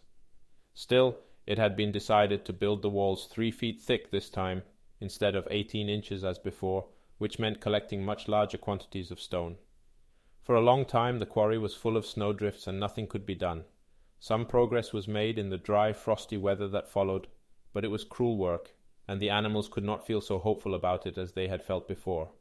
They were always cold and usually hungry as well. Only Boxer and Clover never lost heart. Squealer made excellent speeches on the joy of service and the dignity of labor, but the other animals found more inspiration in Boxer's strength and his never-failing cry of, "I will work harder." In January, food fell short. The corn ration was drastically reduced, and it was announced that an extra potato ration would be issued to make up for it. Then it was discovered that the greater part of the potato crop had been frosted in the clamps, which had not been covered thickly enough. The potatoes had become soft and discolored, and only a few were edible. For days at a time the animals had nothing to eat but chaff and mangles. Starvation seemed to stare them in the face. It was vitally necessary to conceal this fact from the outside world. Emboldened by the collapse of the windmill, the human beings were inventing fresh lies about Animal Farm. Once again it was being put about that all the animals were dying of famine and disease, and that they were continually fighting among themselves, and had resorted to cannibalism and infanticide. Napoleon was well aware of the bad results that might follow if the real facts of the food situation were known, and he decided to make use of Mr. Whymper to spread a contrary impression. Hitherto, the animals had had little or no contact with Whymper on his weekly visits. Now, however, a few selected animals, mostly sheep, were instructed to remark casually in his hearing that rations had been increased.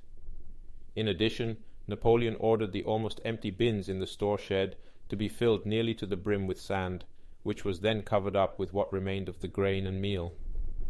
On some suitable pretext, Whymper was led through the store shed and allowed to catch a glimpse of the bins.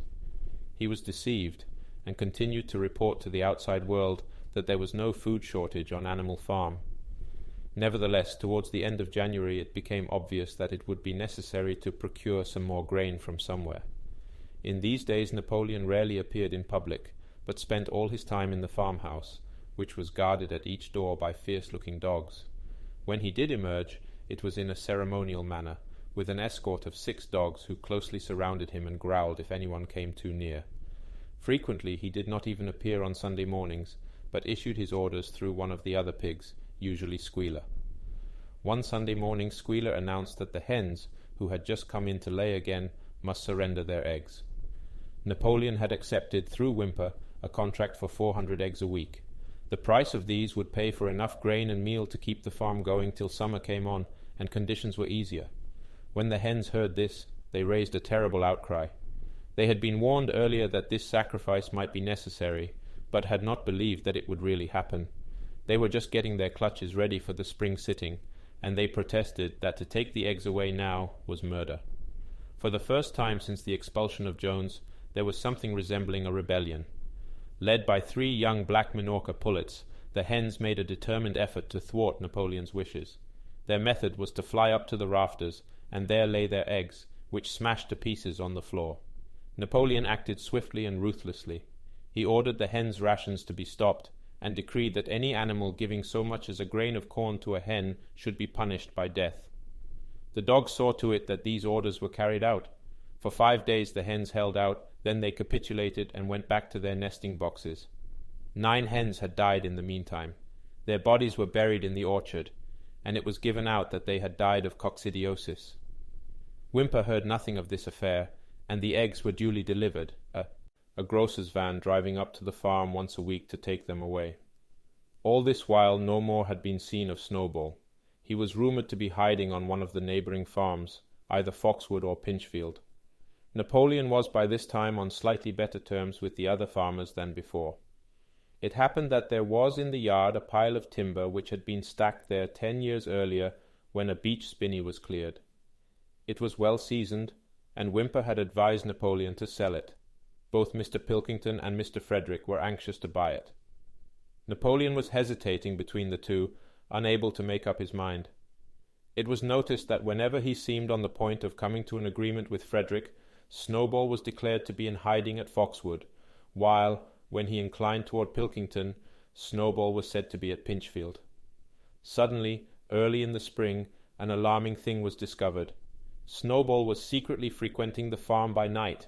The animals were so disturbed that they could hardly sleep in their stalls. Every night, it was said, he came creeping in under cover of darkness and performed all kinds of mischief. He stole the corn, he upset the milk pails, he broke the eggs, he trampled the seed beds, he gnawed the bark off the fruit trees. Whenever anything went wrong, it became usual to attribute it to Snowball. If a window was broken or a drain was blocked up, someone was certain to say that Snowball had come in the night and done it, and when the key of the store shed was lost, the whole farm was convinced that Snowball had thrown it down the well.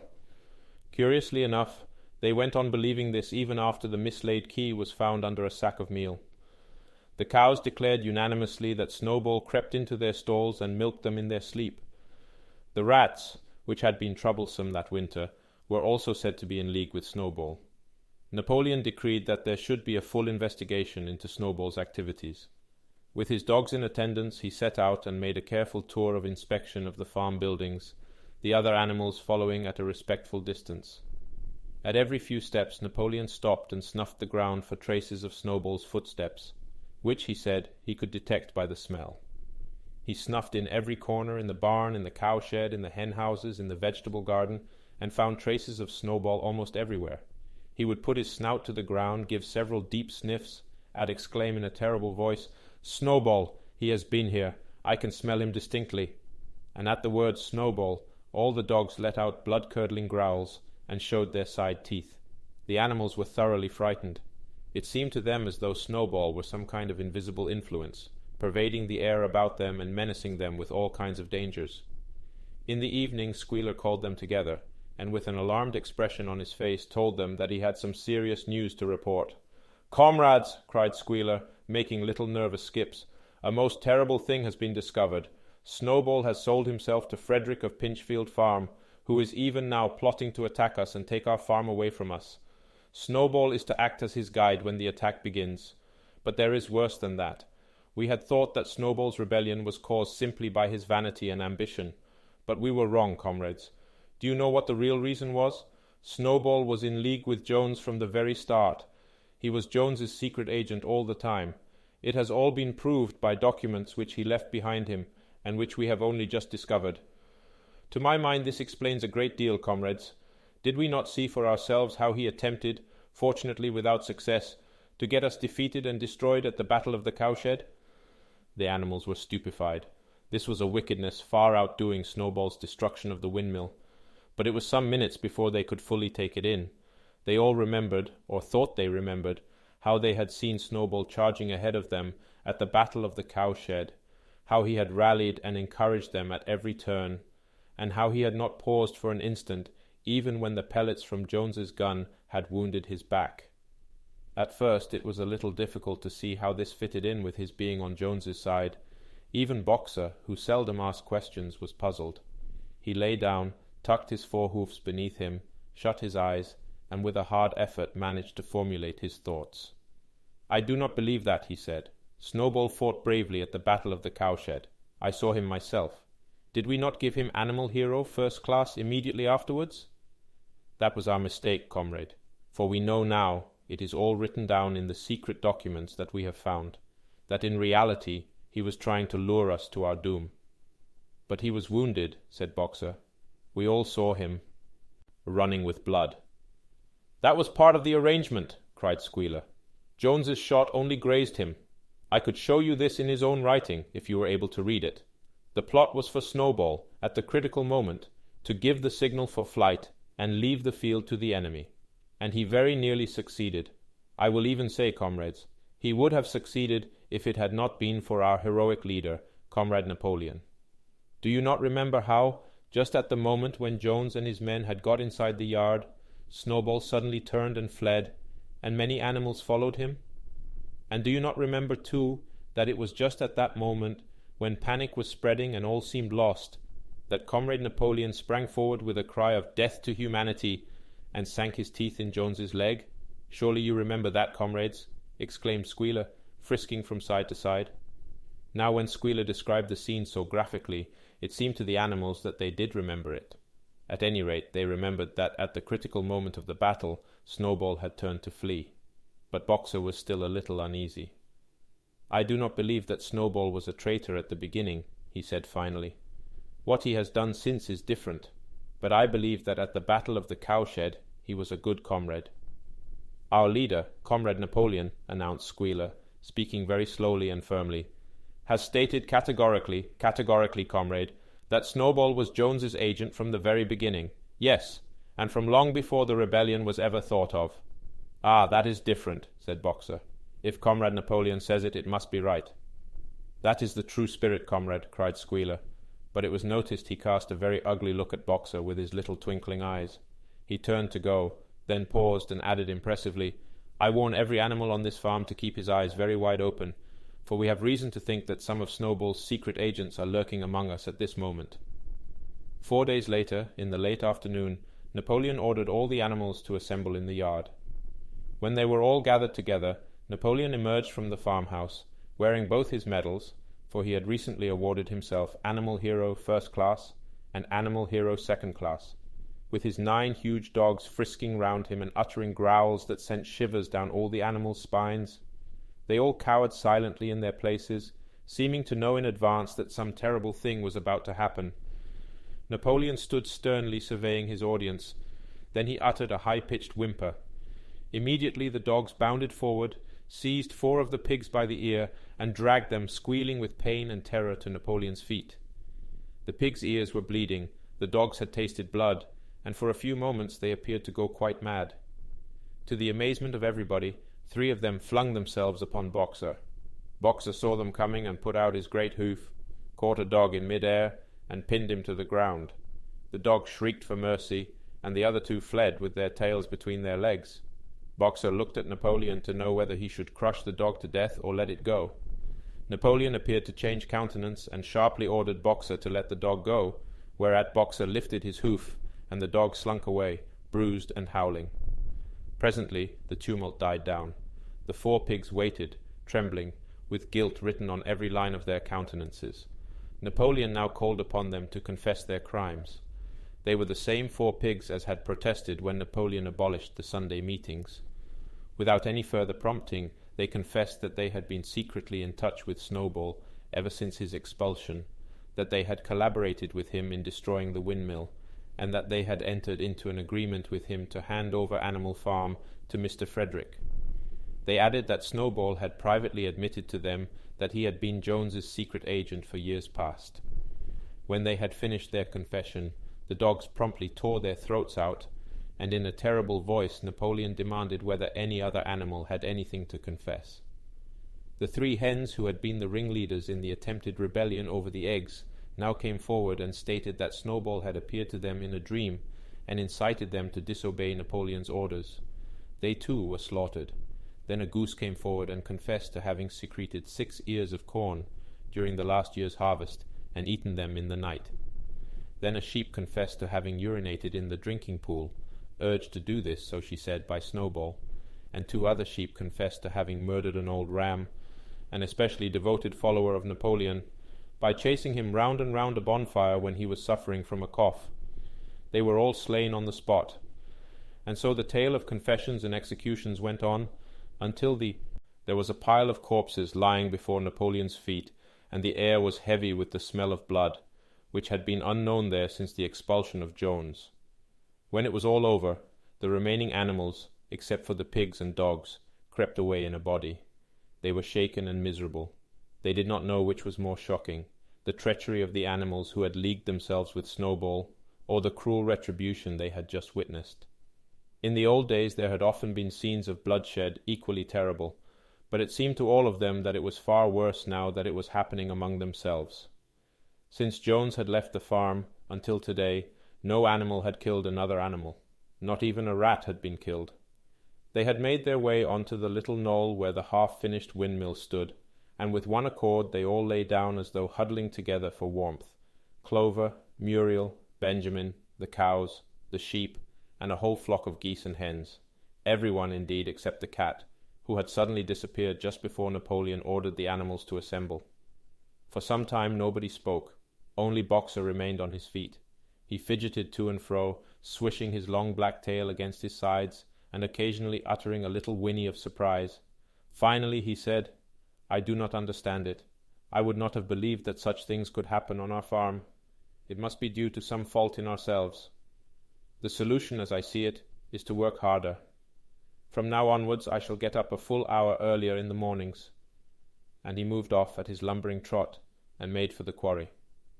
Having got there, he collected 2 successive loads of stone and dragged them down to the windmill before retiring for the night. The animals huddled about Clover, not speaking. The knoll where they were lying gave them a wide prospect across the countryside. Most of Animal Farm was within their view, the long pasture stretching down to the main road, the hayfield, the spinney, the drinking pool, the ploughed fields where the young wheat was thick and green, and the red roofs of the farm buildings with the smoke curling from the chimneys. It was a clear spring evening. The grass and the bursting hedges were gilded by the level rays of the sun. Never had the farm, and with a kind of surprise they remembered that it was their own farm, every inch of it their own property, appeared to the animals so desirable a place. As Clover looked down the hillside, her eyes filled with tears. If she could have spoken her thoughts, it would have been to say that this was not what they had aimed at when they had set themselves years ago to work for the overthrow of the human race. These scenes of terror and slaughter were not what they had looked forward to on that night when old Major first stirred them to rebellion. If she herself had had any picture of the future, it had been of a society of animals set free from hunger and the whip, all equal, each working according to his capacity, the strong protecting the weak, as she had protected the lost brood of ducklings with her foreleg on the night of Major's speech. Instead, she did not know why, they had come to a time when no one dared speak his mind, when fierce, growling dogs roamed everywhere, and when you had to watch your comrades torn to pieces after confessing to shocking crimes. There was no thought of rebellion or disobedience in her mind. She knew that even as things were, they were far better off than they had been in the days of Jones, and that before all else it was needful to prevent the return of the human beings. Whatever happened, she would remain faithful, work hard, carry out the orders that were given to her, and accept the leadership of Napoleon. But still, it was not for this that she and all the other animals had hoped and toiled. It was not for this that they had built the windmill and faced the bullets of Jones's gun. Such were her thoughts, though she lacked the words to express them. At last, feeling this to be in some way a substitute for the words she was unable to find, she began to sing Beasts of England. The other animals sitting round her took it up, and they sang it 3 times over, very tunefully, but slowly and mournfully, in a way they had never sung it before. They had just finished singing it for the 3rd time when Squealer, attended by 2 dogs, approached them with the air of having something important to say. He announced that, by a special decree of Comrade Napoleon, Beasts of England had been abolished. From now onwards it was forbidden to sing it. The animals were taken aback. "Why?" cried Muriel. "It's no longer needed, comrade," said Squealer stiffly. "Beasts of England was the song of the rebellion, but the rebellion is now completed. The execution of the traitors this afternoon was the final act. The enemy, both external and internal, has been defeated. In Beasts of England we expressed our longing for a better society in days to come. But that society has now been established. Clearly this song has no longer any purpose." Frightened though they were, some of the animals might possibly have protested, but at this moment the sheep set up their usual bleating of 4 legs good, 2 legs bad, which went on for several minutes and put an end to the discussion. So Beasts of England was heard no more. In its place Minimus the poet had composed another song which began, Animal farm, never through me shalt thou come to harm, and this was sung every Sunday morning after the hoisting of the flag, but somehow neither the words nor the tune ever seemed to the animals to come up to Beasts of England. Chapter 8. A few days later, when the terror caused by the executions had died down, some of the animals remembered, or thought they remembered, that the 6th commandment decreed, "No animal shall kill any other animal," and though no one cared to mention it in the hearing of the pigs or the dogs, it was felt that the killings which had taken place did not square with this. Clover asked Benjamin to read her the 6th commandment, and when Benjamin, as usual, said that he refused to meddle in such matters, she fetched Muriel. Muriel read the commandment for her.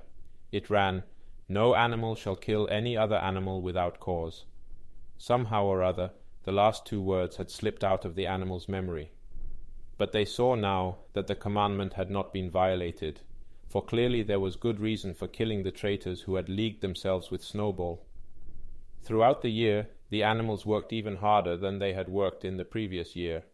To rebuild the windmill, with walls twice as thick as before, and to finish it by the appointed date, together with the regular work of the farm, was a tremendous labor. There were times when it seemed to the animals that they worked longer hours and fed no better than they had done in Jones's day. On Sunday mornings, Squealer, holding down a long strip of paper with his trotter, would read out to them lists of figures proving that the production of every class of foodstuff had increased by 200%, 300%, or 500%, as the case might be. The animals saw no reason to disbelieve him, especially as they could no longer remember very clearly what conditions had been like before the rebellion.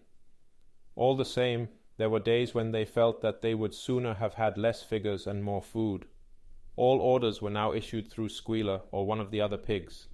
Napoleon himself was not seen in public as often as once in a fortnight. When he did appear, he was attended not only by his retinue of dogs, but by a black cockerel who marched in front of him and acted as a kind of trumpeter, letting out a loud cock-a-doodle-doo before Napoleon spoke. Even in the farmhouse, it was said, Napoleon inhabited separate apartments from the others. He took his meals alone, with 2 dogs to wait upon him, and always ate from the Crown Derby dinner service which had been in the glass cupboard in the drawing-room. It was also announced that the gun would be fired every year on Napoleon's birthday, as well as on the other 2 anniversaries. Napoleon was now never spoken of simply as Napoleon. He was always referred to in formal style as our leader, Comrade Napoleon, and this pigs liked to invent for him such titles as Father of all animals, Terror of mankind, Protector of the sheepfold, Duckling's friend, and the like. In his speeches, Squealer would talk with the tears rolling down his cheeks of Napoleon's wisdom, the goodness of his heart, and the deep love he bore to all animals everywhere, even and especially the unhappy animals who still lived in ignorance and slavery on other farms. It had become usual to give Napoleon the credit for every successful achievement and every stroke of good fortune. You would often hear one hen remark to another, "Under the guidance of our leader, Comrade Napoleon, I have laid 5 eggs in 6 days. Or 2 cows, enjoying a drink at the pool, would exclaim, Thanks to the leadership of Comrade Napoleon, how excellent this water tastes. The general feeling on the farm was well expressed in a poem entitled Comrade Napoleon, which was composed by Minimus, and which ran as follows: Friend of fatherless, fountain of happiness, lord of the swill bucket, oh, how my soul is on fire when I gaze at thy calm and commanding eye, like the sun in the sky, Comrade Napoleon. Thou art the giver of all that thy creatures love, full belly twice a day, clean straw to roll upon. Every beast, great or small, sleeps at peace in his stall. Thou watchest over all, Comrade Napoleon. Had I a sucking pig, ere he had grown as big even as a pint bottle or as a rolling pin, he should have learned to be faithful and true to thee. Yes, his first squeak should be, Comrade Napoleon. Napoleon approved of this poem and caused it to be inscribed on the wall of the big barn, at the opposite end from the 7 Commandments. It was surmounted by a portrait of Napoleon, in profile, executed by Squealer in white paint. Meanwhile, through the agency of Whymper, Napoleon was engaged in complicated negotiations with Frederick and Pilkington.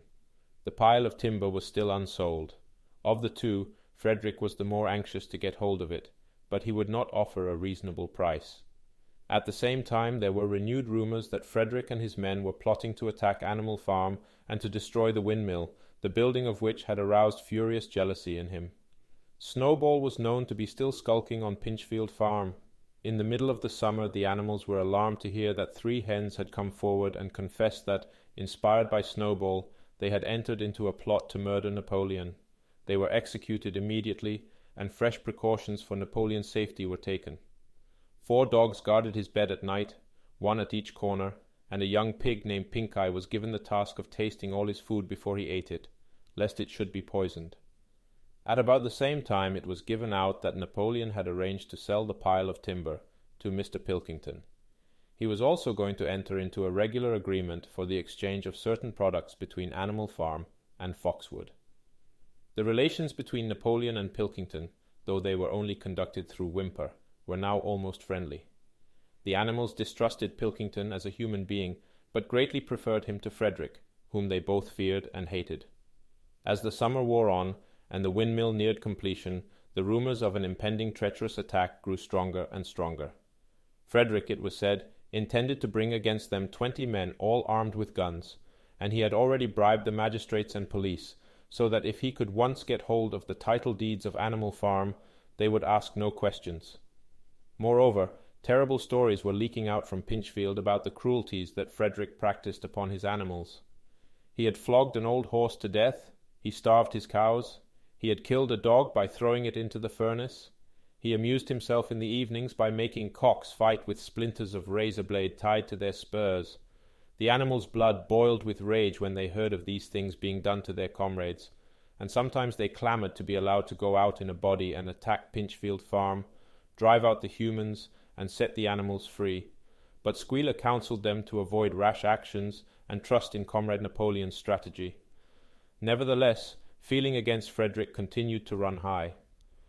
One Sunday morning Napoleon appeared in the barn and explained that he had never at any time contemplated selling the pile of timber to Frederick. He considered it beneath his dignity, he said, to have dealings with scoundrels of that description. The pigeons who were still sent out to spread tidings of the rebellion were forbidden to set foot anywhere on Foxwood, and were also ordered to drop their former slogan of death to humanity in favour of death to Frederick. In the late summer, yet another of Snowball's machinations was laid bare. The wheat crop was full of weeds, and it was discovered that on one of his nocturnal visits Snowball had mixed weed seeds with the seed corn. A gander who had been privy to the plot had confessed his guilt to Squealer and immediately committed suicide by swallowing deadly nightshade berries. The animals now also learned that Snowball had never, as many of them had believed hitherto, received the order of Animal Hero First Class. This was merely a legend which had been spread some time after the Battle of the Cowshed by Snowball himself. So far from being decorated, he had been censured for showing cowardice in the battle. Once again some of the animals heard this with a certain bewilderment, but Squealer was soon able to convince them that their memories had been at fault. In the autumn, by a tremendous exhausting effort, for the harvest had to be gathered at almost the same time, the windmill was finished. The machinery had still to be installed, and Whymper was negotiating the purchase of it, but the structure was completed. In the teeth of every difficulty, in spite of inexperience, of primitive implements, of bad luck, and of Snowball's treachery, the work had been finished punctually to the very day. Tired out but proud, the animals walked round and round their masterpiece, which appeared even more beautiful in their eyes than when it had been built the first time. Moreover, the walls were twice as thick as before. Nothing short of explosives would lay them low this time, and when they thought of how they had laboured, what discouragements they had overcome, and the enormous difference that would be made in their lives when the sails were turning and the dynamos running, when they thought of all this, their tiredness forsook them, and they gambolled round and round the windmill, uttering cries of triumph. Napoleon himself, attended by his dogs and his cockerel, came down to inspect the completed work. He personally congratulated the animals on their achievement, and announced that the mill would be named Napoleon Mill. 2 days later, the animals were called together for a special meeting in the barn. They were struck dumb with surprise when Napoleon announced that he had sold the pile of timber to Frederick. Tomorrow Frederick's wagons would arrive and begin carting it away. Throughout the whole period of his seeming friendship with Pilkington, Napoleon had really been in secret agreement with Frederick. All relations with Foxwood had been broken off. Insulting messages had been sent to Pilkington. The pigeons had been told to avoid Pinchfield Farm and to alter their slogan from death to Frederick to death to Pilkington. At the same time, Napoleon assured the animals that the stories of an impending attack on Animal Farm were completely untrue, and that the tales about Frederick's cruelty to his own animals had been greatly exaggerated. All these rumours had probably originated with Snowball and his agents. It now appeared that Snowball was not, after all, hiding on Pinchfield Farm, and in fact had never been there in his life. He was living, in considerable luxury, so it was said, at Foxwood, and had in reality been a pensioner of Pilkington for years past. The pigs were in ecstasies over Napoleon's cunning. By seeming to be friendly with Pilkington, he had forced Frederick to raise his price by £12. But the superior quality of Napoleon's mind, said Squealer, was shown in the fact that he trusted nobody, not even Frederick. Frederick had wanted to pay for the timber with something called a cheque, which it seemed was a piece of paper with a promise to pay written upon it. But Napoleon was too clever for him. He had demanded payment in real £5 notes, which were to be handed over before the timber was removed. Already Frederick had paid up, and the sum he had paid was just enough to buy the machinery for the windmill. Meanwhile the timber was being carted away at high speed. When it was all gone, another special meeting was held in the barn for the animals to inspect Frederick's banknotes. Smiling beatifically and wearing both his decorations, Napoleon reposed on a bed of straw on the platform, with the money at his side, neatly piled on a china dish from the farmhouse kitchen. The animals filed slowly past, and each gazed his fill, and Boxer put out his nose to sniff at the banknotes, and the flimsy white things stirred and rustled in his breath. 3 days later there was a terrible hullabaloo.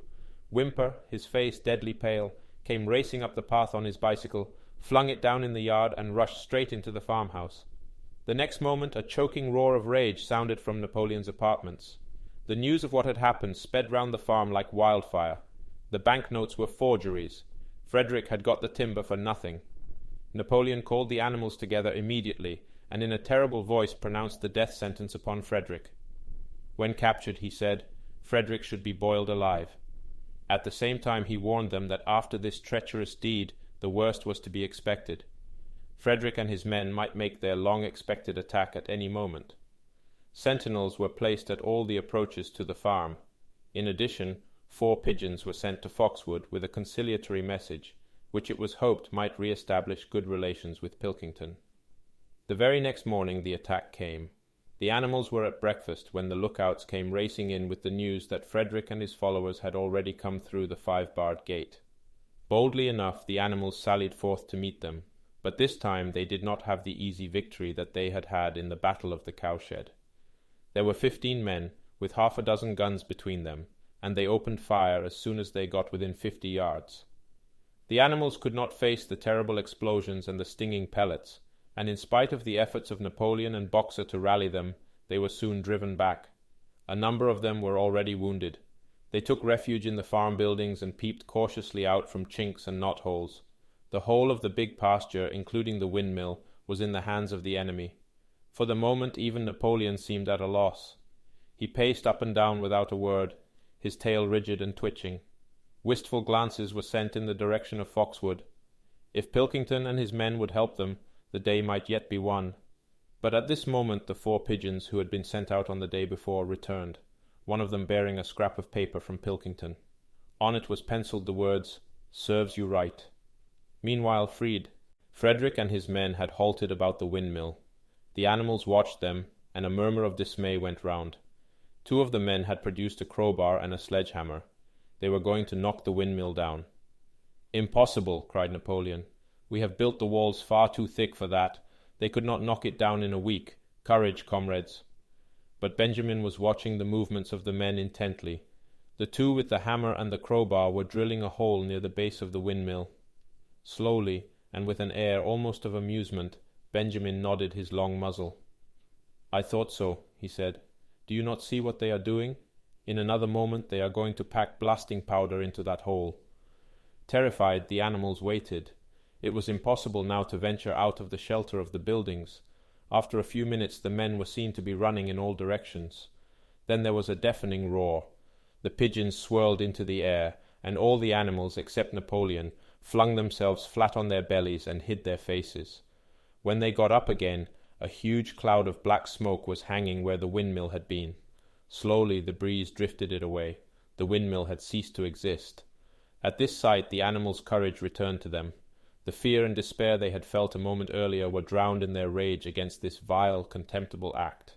A mighty cry for vengeance went up, and without waiting for further orders they charged forth in a body and made straight for the enemy. This time they did not heed the cruel pellets that swept over them like hail. It was a savage, bitter battle. The men fired again and again, and when the animals got to close quarters, lashed out with their sticks and their heavy boots. A cow, 3 sheep, and 2 geese were killed, and nearly everyone was wounded. Even Napoleon, who was directing operations from the rear, had the tip of his tail chipped by a pellet. But the men did not go unscathed either. 3 of them had their heads broken by blows from Boxer's hoofs. Another was gored in the belly by a cow's horn. Another had his trousers nearly torn off by Jessie and Bluebell. And when the 9 dogs of Napoleon's own bodyguard, whom he had instructed to make a detour under cover of the hedge, suddenly appeared on the men's flank, baying ferociously, panic overtook them. They saw that they were in danger of being surrounded. Frederick shouted to his men to get out while the going was good, and the next moment the cowardly enemy was running for dear life. The animals chased them right down to the bottom of the field, and got in some last kicks at them as they forced their way through the thorn hedge. They had won, but they were weary and bleeding. Slowly they began to limp back towards the farm. The sight of their dead comrades stretched upon the grass moved some of them to tears, and for a little while they halted in sorrowful silence at the place where the windmill had once stood. Yes, it was gone. Almost the last trace of their labor was gone. Even the foundations were partially destroyed, and in rebuilding it they could not this time, as before, make use of the fallen stones. This time the stones had vanished too. The force of the explosion had flung them to distances of hundreds of yards. It was as though the windmill had never been. As they approached the farm, Squealer, who had unaccountably been absent during the fighting, came skipping towards them, whisking his tail and beaming with satisfaction. And the animals heard, from the direction of the farm buildings, the solemn booming of a gun. "What is that gun firing for?" said Boxer. "To celebrate our victory," cried Squealer. "What victory?" said Boxer. His knees were bleeding, he had lost a shoe and split his hoof, and a dozen pellets had lodged themselves in his hind leg. "What victory, comrade? Have we not driven the enemy off our soil, the sacred soil of Animal Farm?" "But they have destroyed the windmill, and we had worked on it for 2 years. What matter? We will build another windmill. We will build 6 windmills if we feel like it. You do not appreciate, comrade, the mighty thing that we have done. The enemy was in occupation of this very ground that we stand upon, and now, thanks to the leadership of Comrade Napoleon, we have won every inch of it back again." "Then we have won back what we had before," said Boxer. "That is our victory," said Squealer. They limped into the yard. The pellets under the skin of Boxer's leg smarted painfully. He saw ahead of him the heavy labor of rebuilding the windmill from the foundations, and already in imagination he braced himself for the task. But for the first time it occurred to him that he was 11 years old, and that perhaps his great muscles were not quite what they had once been. But when the animals saw the green flag flying, and heard the gun firing again, 7 times it was fired in all, and heard the speech that Napoleon made, congratulating them on their conduct, it did seem to them after all that they had won a great victory. The animals slain in the battle were given a solemn funeral. Boxer and Clover pulled the wagon which served as a hearse, and Napoleon himself walked at the head of the procession. 2 whole days were given over to celebrations. There were songs, speeches, and more firing of the gun, and a special gift of an apple was bestowed on every animal, with 2 ounces of corn for each bird, and 3 biscuits for each dog. It was announced that the battle would be called the Battle of the Windmill, and that Napoleon had created a new decoration, the Order of the Green Banner, which he had conferred upon himself. In the general rejoicings, the unfortunate affair of the banknotes was forgotten. It was a few days later than this that the pigs came upon a case of whisky in the cellars of the farmhouse. It had been overlooked at the time when the house was first occupied. That night there came from the farmhouse the sound of loud singing, in which, to everyone's surprise, the strains of Beasts of England were mixed up. At about 9:30, Napoleon, wearing an old bowler hat of Mr. Jones's, was distinctly seen to emerge from the back door, gallop rapidly round the yard, and disappear indoors again. But in the morning a deep silence hung over the farmhouse. Not a pig appeared to be stirring. It was nearly 9 o'clock when Squealer made his appearance, walking slowly and dejectedly, his eyes dull, his tail hanging limply behind him, and with every appearance of being seriously ill. He called the animals together and told them that he had a terrible piece of news to impart. Comrade Napoleon was dying. A cry of lamentation went up. Straw was laid down outside the doors of the farmhouse, and the animals walked on tiptoe. With tears in their eyes, they asked one another what they should do if their leader were taken away from them. A rumor went round that Snowball had after all contrived to introduce poison into Napoleon's food. At 11 o'clock Squealer came out to make another announcement. As his last act upon earth, Comrade Napoleon had pronounced a solemn decree. The drinking of alcohol was to be punished by death. By the evening, however, Napoleon appeared to be somewhat better, and the following morning Squealer was able to tell them that he was well on the way to recovery. By the evening of that day Napoleon was back at work, and on the next day it was learned that he had instructed Whymper to purchase in Willingdon some booklets on brewing and distilling. A week later Napoleon gave orders that the small paddock beyond the orchard, which it had previously been intended to set aside as a grazing ground for animals who were past work, was to be ploughed up. It was given out that the pasture was exhausted and needed reseeding, but it soon became known that Napoleon intended to sow it with barley. About this time there occurred a strange incident which hardly anyone was able to understand.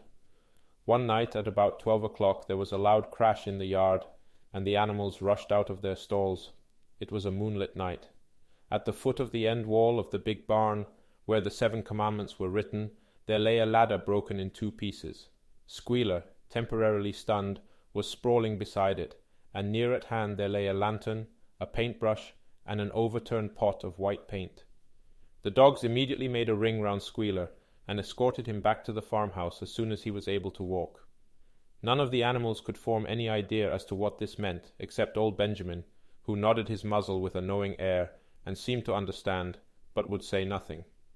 But a few days later Muriel, reading over the 7 commandments to herself, noticed that there was yet another of them which the animals had remembered wrong.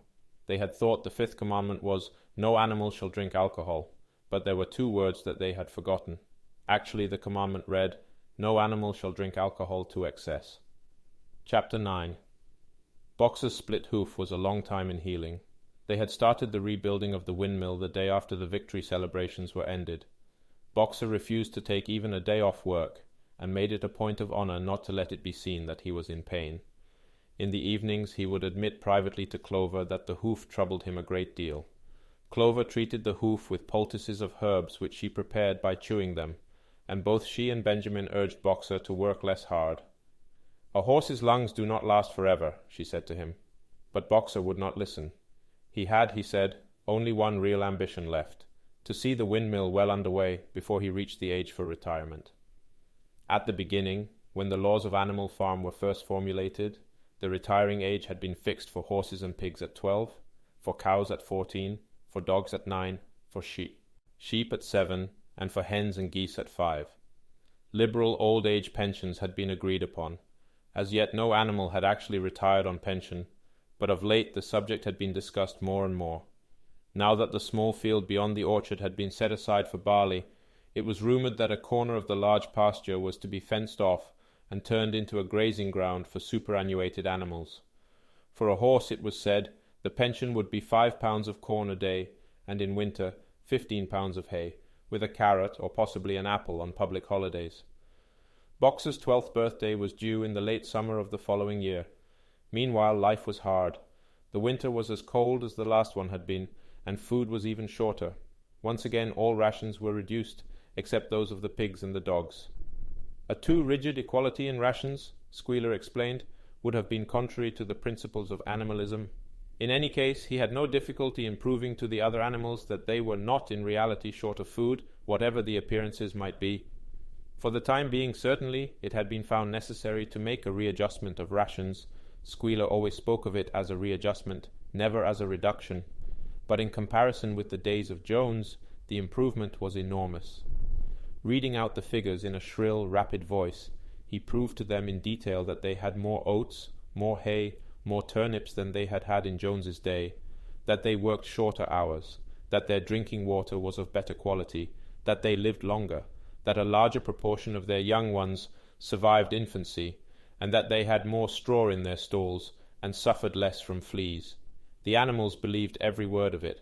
Truth to tell, Jones and all he stood for had almost faded out of their memories. They knew that life nowadays was harsh and bare, that they were often hungry and often cold, and that they were usually working when they were not asleep. But doubtless it had been worse in the old days. They were glad to believe so. Besides, in those days they had been slaves and now they were free, and that made all the difference, as Squealer did not fail to point out. There were many more mouths to feed now.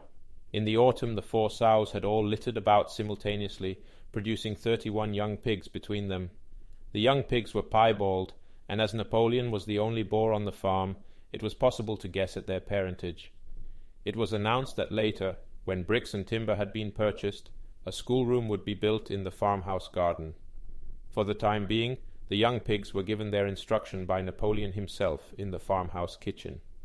They took their exercise in the garden, and were discouraged from playing with the other young animals.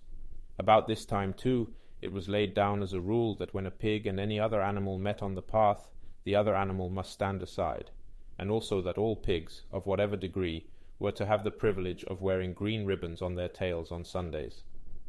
The farm had had a fairly successful year, but was still short of money. There were the bricks, sand and lime for the schoolroom to be purchased, and it would also be necessary to begin saving up again for the machinery for the windmill. Then there were lamp oil and candles for the house, sugar for Napoleon's own table — he forbade this to the other pigs on the ground that it made them fat — and all the usual replacements such as tools, nails, string, coal, wire, scrap iron, and dog biscuits. A stump of hay and part of the potato crop was sold off, and the contract for eggs was increased to 600 a week, so that year the hens barely hatched enough chicks to keep their numbers at the same level. Rations, reduced in December, were reduced again in February, and lanterns in the stalls were forbidden to save oil. But the pigs seemed comfortable enough, and in fact were putting on weight if anything. One afternoon in late February, a warm, rich, appetizing scent, such as the animals had never smelt before, wafted itself across the yard from the little brew-house, which had been disused in Jones's time, and which stood beyond the kitchen. Someone said it was the smell of cooking barley. The animals sniffed the air hungrily, and wondered whether a warm mash was being prepared for their supper. But no warm mash appeared, and on the following Sunday it was announced that from now onwards all barley would be reserved for the pigs. The field beyond the orchard had already been sown with barley, and the news soon leaked out that every pig was now receiving a ration of a pint of beer daily, with half a gallon for Napoleon himself, which was always served to him in the Crown Derby soup tureen. But if there were hardships to be borne, they were partly offset by the fact that life nowadays had a greater dignity than it had had before. There were more songs, more speeches, more processions. Napoleon had commanded that once a week there should be held something called a spontaneous demonstration, the object of which was to celebrate the struggles and triumphs of Animal Farm. At the appointed time the animals would leave their work and march round the precincts of the farm in military formation, with the pigs leading, then the horses, then the cows, then the sheep, and then the poultry. The dogs flanked the procession, and at the head of all marched Napoleon's black cockerel.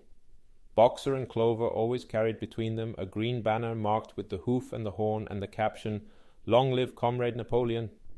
Afterwards there were recitations of poems composed in Napoleon's honor, and a speech by Squealer giving particulars of the latest increases in the production of foodstuffs, and on occasion a shot was fired from the gun.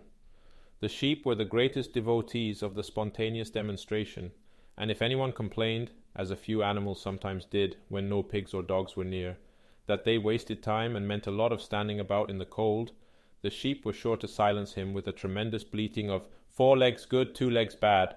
But by and large the animals enjoyed these celebrations. They found it comforting to be reminded that, after all, they were truly their own masters, and that the work they did was for their own benefit. So that, what with the songs, the processions, Squealer's lists of figures, the thunder of the gun, the crowing of the cockerel, and the fluttering of the flag, they were able to forget that their bellies were empty, at least part of the time. In April, Animal Farm was proclaimed a republic, and it became necessary to elect a president. There was only one candidate, Napoleon, who was elected unanimously. On the same day it was given out that fresh documents had been discovered which revealed further details about Snowball's complicity with Jones. It now appeared that Snowball had not, as the animals had previously imagined, merely attempted to lose the battle of the cowshed by means of a stratagem, but had been openly fighting on Jones's side. In fact, it was he who had actually been the leader of the human forces, and had charged into battle with the words "Long live humanity" on his lips. The wounds on Snowball's back, which a few of the animals still remembered to have seen, had been inflicted by Napoleon's teeth. In the middle of the summer, Moses the raven suddenly reappeared on the farm, after an absence of several years. He was quite unchanged, still did no work, and talked in the same strain as ever about Sugar Candy Mountain. He would perch on a stump, flap his black wings, and talk by the hour to anyone who would listen. "Up there, comrades," he would say solemnly, pointing to the sky with his large beak. "Up there, just on the other side of that dark cloud that you can see, there it lies, Sugar Candy Mountain, that happy country where we poor animals shall rest forever from our labors." He even claimed to have been there on one of his higher flights, and to have seen the everlasting fields of clover and the linseed cake and lump sugar growing on the hedges. Many of the animals believed him. Their lives now, they reasoned, were hungry and laborious. Was it not right and just that a better world should exist somewhere else? A thing that was difficult to determine was the attitude of the pigs towards Moses. They all declared contemptuously that his stories about Sugar Candy Mountain were lies, and yet they allowed him to remain on the farm, not working, with an allowance of a gill of beer a day. After his hoof had healed up, Boxer worked harder than ever. Indeed, all the animals worked like slaves that year. Apart from the regular work of the farm and the rebuilding of the windmill, there was the schoolhouse for the young pigs, which was started in March. Sometimes the long hours on insufficient food were hard to bear, but Boxer never faltered. In nothing that he said or did was there any sign that his strength was not what it had been. It was only his appearance that was a little altered. His hide was less shiny than it had used to be, and his great haunches seemed to have shrunken. The others said, "Boxer will pick up when the spring grass comes on." But the spring came, and Boxer grew no fatter. Sometimes on the slope leading to the top of the quarry, when he braced his muscles against the weight of some vast boulder, it seemed that nothing kept him on his feet except the will to continue. At such times his lips were seen to form the words, "I will work harder." He had no voice left. Once again Clover and Benjamin warned him to take care of his health, but Boxer paid no attention. His 12th birthday was approaching. He did not care what happened so long as a good store of stone was accumulated before he went on pension. Late one evening in the summer, a sudden rumor ran round the farm that something had happened to Bo, Boxer. He had gone out alone to drag a load of stone down to the windmill, and sure enough, the rumor was true. A few minutes later 2 pigeons came racing in with the news. "Boxer has fallen. He is lying on his side and can't get up." About half the animals on the farm rushed out to the knoll where the windmill stood. There lay Boxer, between the shafts of the cart, his neck stretched out, unable even to raise his head. His eyes were glazed, his sides matted with sweat. A thin stream of blood had trickled out of his mouth. Clover dropped to her knees at his side. "Boxer!" she cried. "How are you?" "It is my lung," said Boxer in a weak voice. "It does not matter. I think you will be able to finish the windmill without me. There is a pretty good store of stone accumulated. I had only another month to go in any case. To tell you the truth, I had been looking forward to my retirement. And perhaps, as Benjamin is growing old too, they will let him retire at the same time and be a companion to me." "We must get help at once," said Clover. "Run, somebody, and tell Squealer what has happened." All the other animals immediately raced back to the farmhouse to give Squealer the news. Only Clover remained, and Benjamin, who lay down at Boxer's side, and without speaking, kept the flies off him with his long tail. After about a quarter of an hour, Squealer appeared, full of sympathy and concern. He said that Comrade Napoleon had learned with the very deepest distress of this misfortune to one of the most loyal workers on the farm, and was already making arrangements to send Boxer to be treated in the hospital at Willingdon. The animals felt a little uneasy at this. Except for Molly and Snowball, no other animal had ever left the farm, and they did not like to think of their sick comrade in the hands of human beings. However, Squealer easily convinced them that the veterinary surgeon in Willingdon could treat Boxer's case more satisfactorily than could be done on the farm. And about half an hour later, when Boxer had somewhat recovered, he was with difficulty got onto his feet, and managed to limp back to his stall, where Clover and Benjamin had prepared a good bed of straw for him. For the next 2 days Boxer remained in his stall. The pigs had sent out a large bottle of pink medicine which they had found in the medicine chest in the bathroom, and Clover administered it to Boxer twice a day after meals. In the evenings she lay in his stall and talked to him, while Benjamin kept the flies off him. Boxer professed not to be sorry for what had happened. If he made a good recovery, he might expect to live another 3 years, and he looked forward to the peaceful days that he would spend in the corner of the big pasture. It would be the first time that he had had leisure to study and improve his mind. He intended, he said, to devote the rest of his life to learning the remaining 22 letters of the alphabet. However, Benjamin and Clover could only be with Boxer after working hours, and it was in the middle of the day when the van came to take him away. The animals were all at work weeding turnips under the supervision of a pig, when they were astonished to see Benjamin come galloping from the direction of the farm buildings, braying at the top of his voice.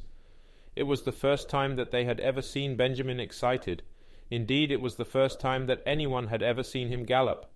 "Quick, quick!" he shouted. "Come at once! They're taking Boxer away!" Without waiting for orders from the pig, the animals broke off work and raced back to the farm buildings. Sure enough, there in the yard was a large closed van, drawn by 2 horses, with lettering on its side, and a sly-looking man in a low-crowned bowler hat sitting on the driver's seat. And Boxer's stall was empty. The animals crowded round the van. "Goodbye, Boxer," they chorused. "Goodbye." "Fools! Fools!" shouted Benjamin, prancing round them and stamping the earth with his small hoofs. "Fools! Do you not see what is written on the side of that van?" That gave the animals pause, and there was a hush. Muriel began to spell out the words, but Benjamin pushed her aside, and in the midst of a deadly silence he read, "Alfred Simmons, horse slaughterer and glue boiler, Willingdon, dealer in hides and bone meal, kennels supplied." "Do you not understand what that means? They are taking Boxer to the knackers." A cry of horror burst from all the animals.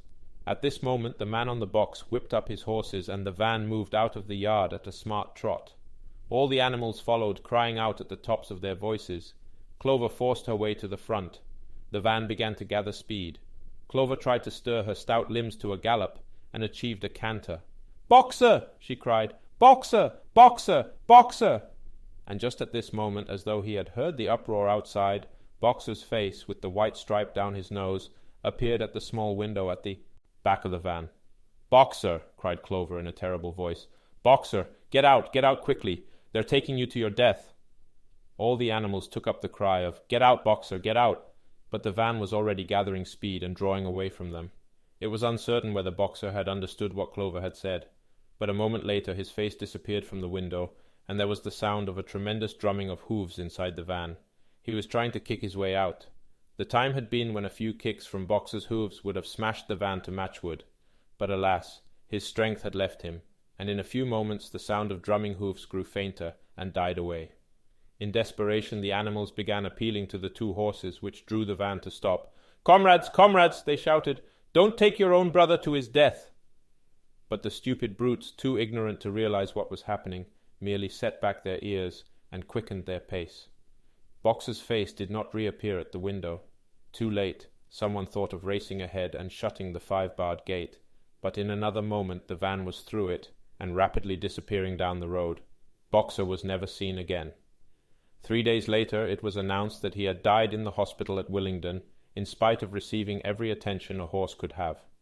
Squealer came to announce the news to the others. He had, he said, been present during Boxer's last hours. "It was the most affecting sight I have ever seen," said Squealer, lifting his trotter and wiping away a tear. "I was at his bedside at the very last." And at the end, almost too weak to speak, he whispered in my ear that his sole sorrow was to have passed on before the windmill was finished. "Forward, comrades," he whispered. "Forward in the name of the rebellion. Long live Animal Farm.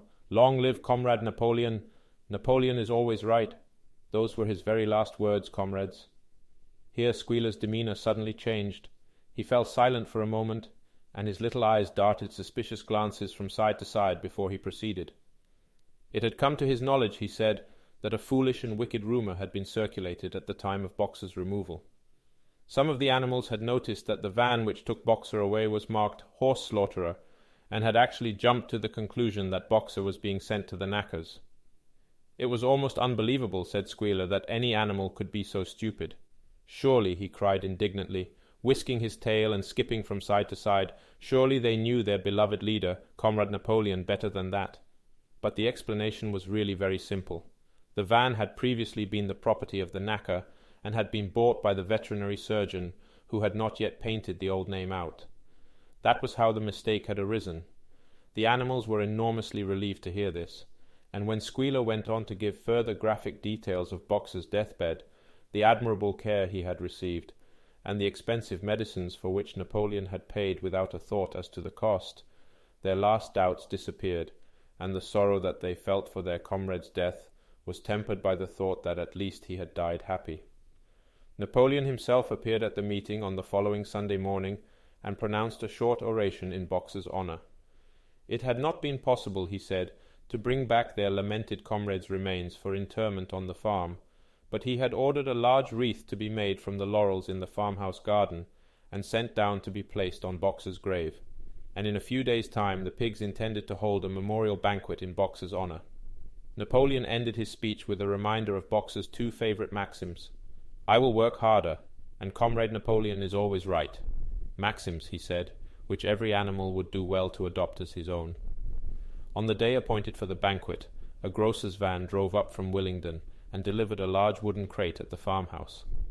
That night there was the sound of uproarious singing, which was followed by what sounded like a violent quarrel, and ended at about 11 o'clock with a tremendous crash of glass. No one stirred in the farmhouse before noon on the following day, and the word went round that from somewhere or other the pigs had acquired the money to buy themselves another case of whisky. Chapter 8. Years passed. The seasons came and went. The short animal lives fled by.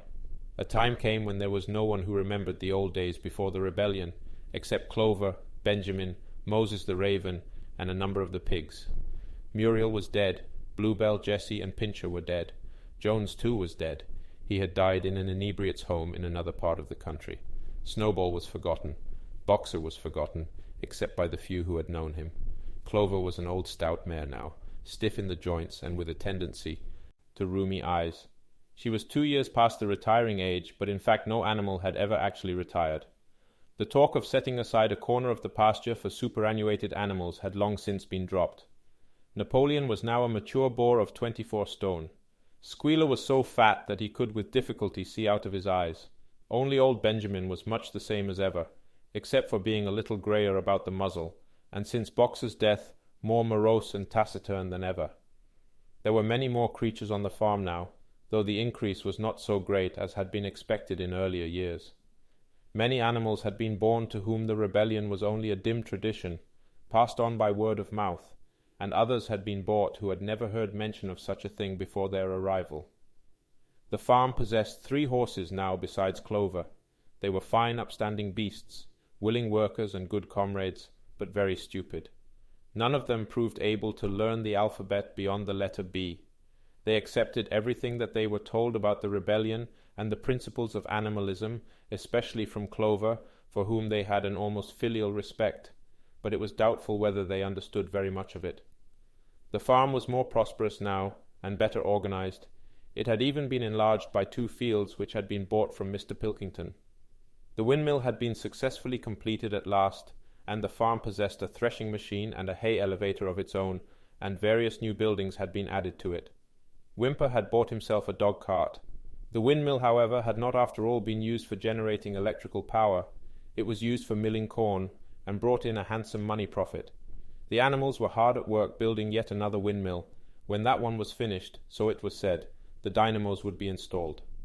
But the luxuries of which Snowball had once taught the animals to dream, the stalls with electric light and hot and cold water, and the 3-day week, were no longer talked about.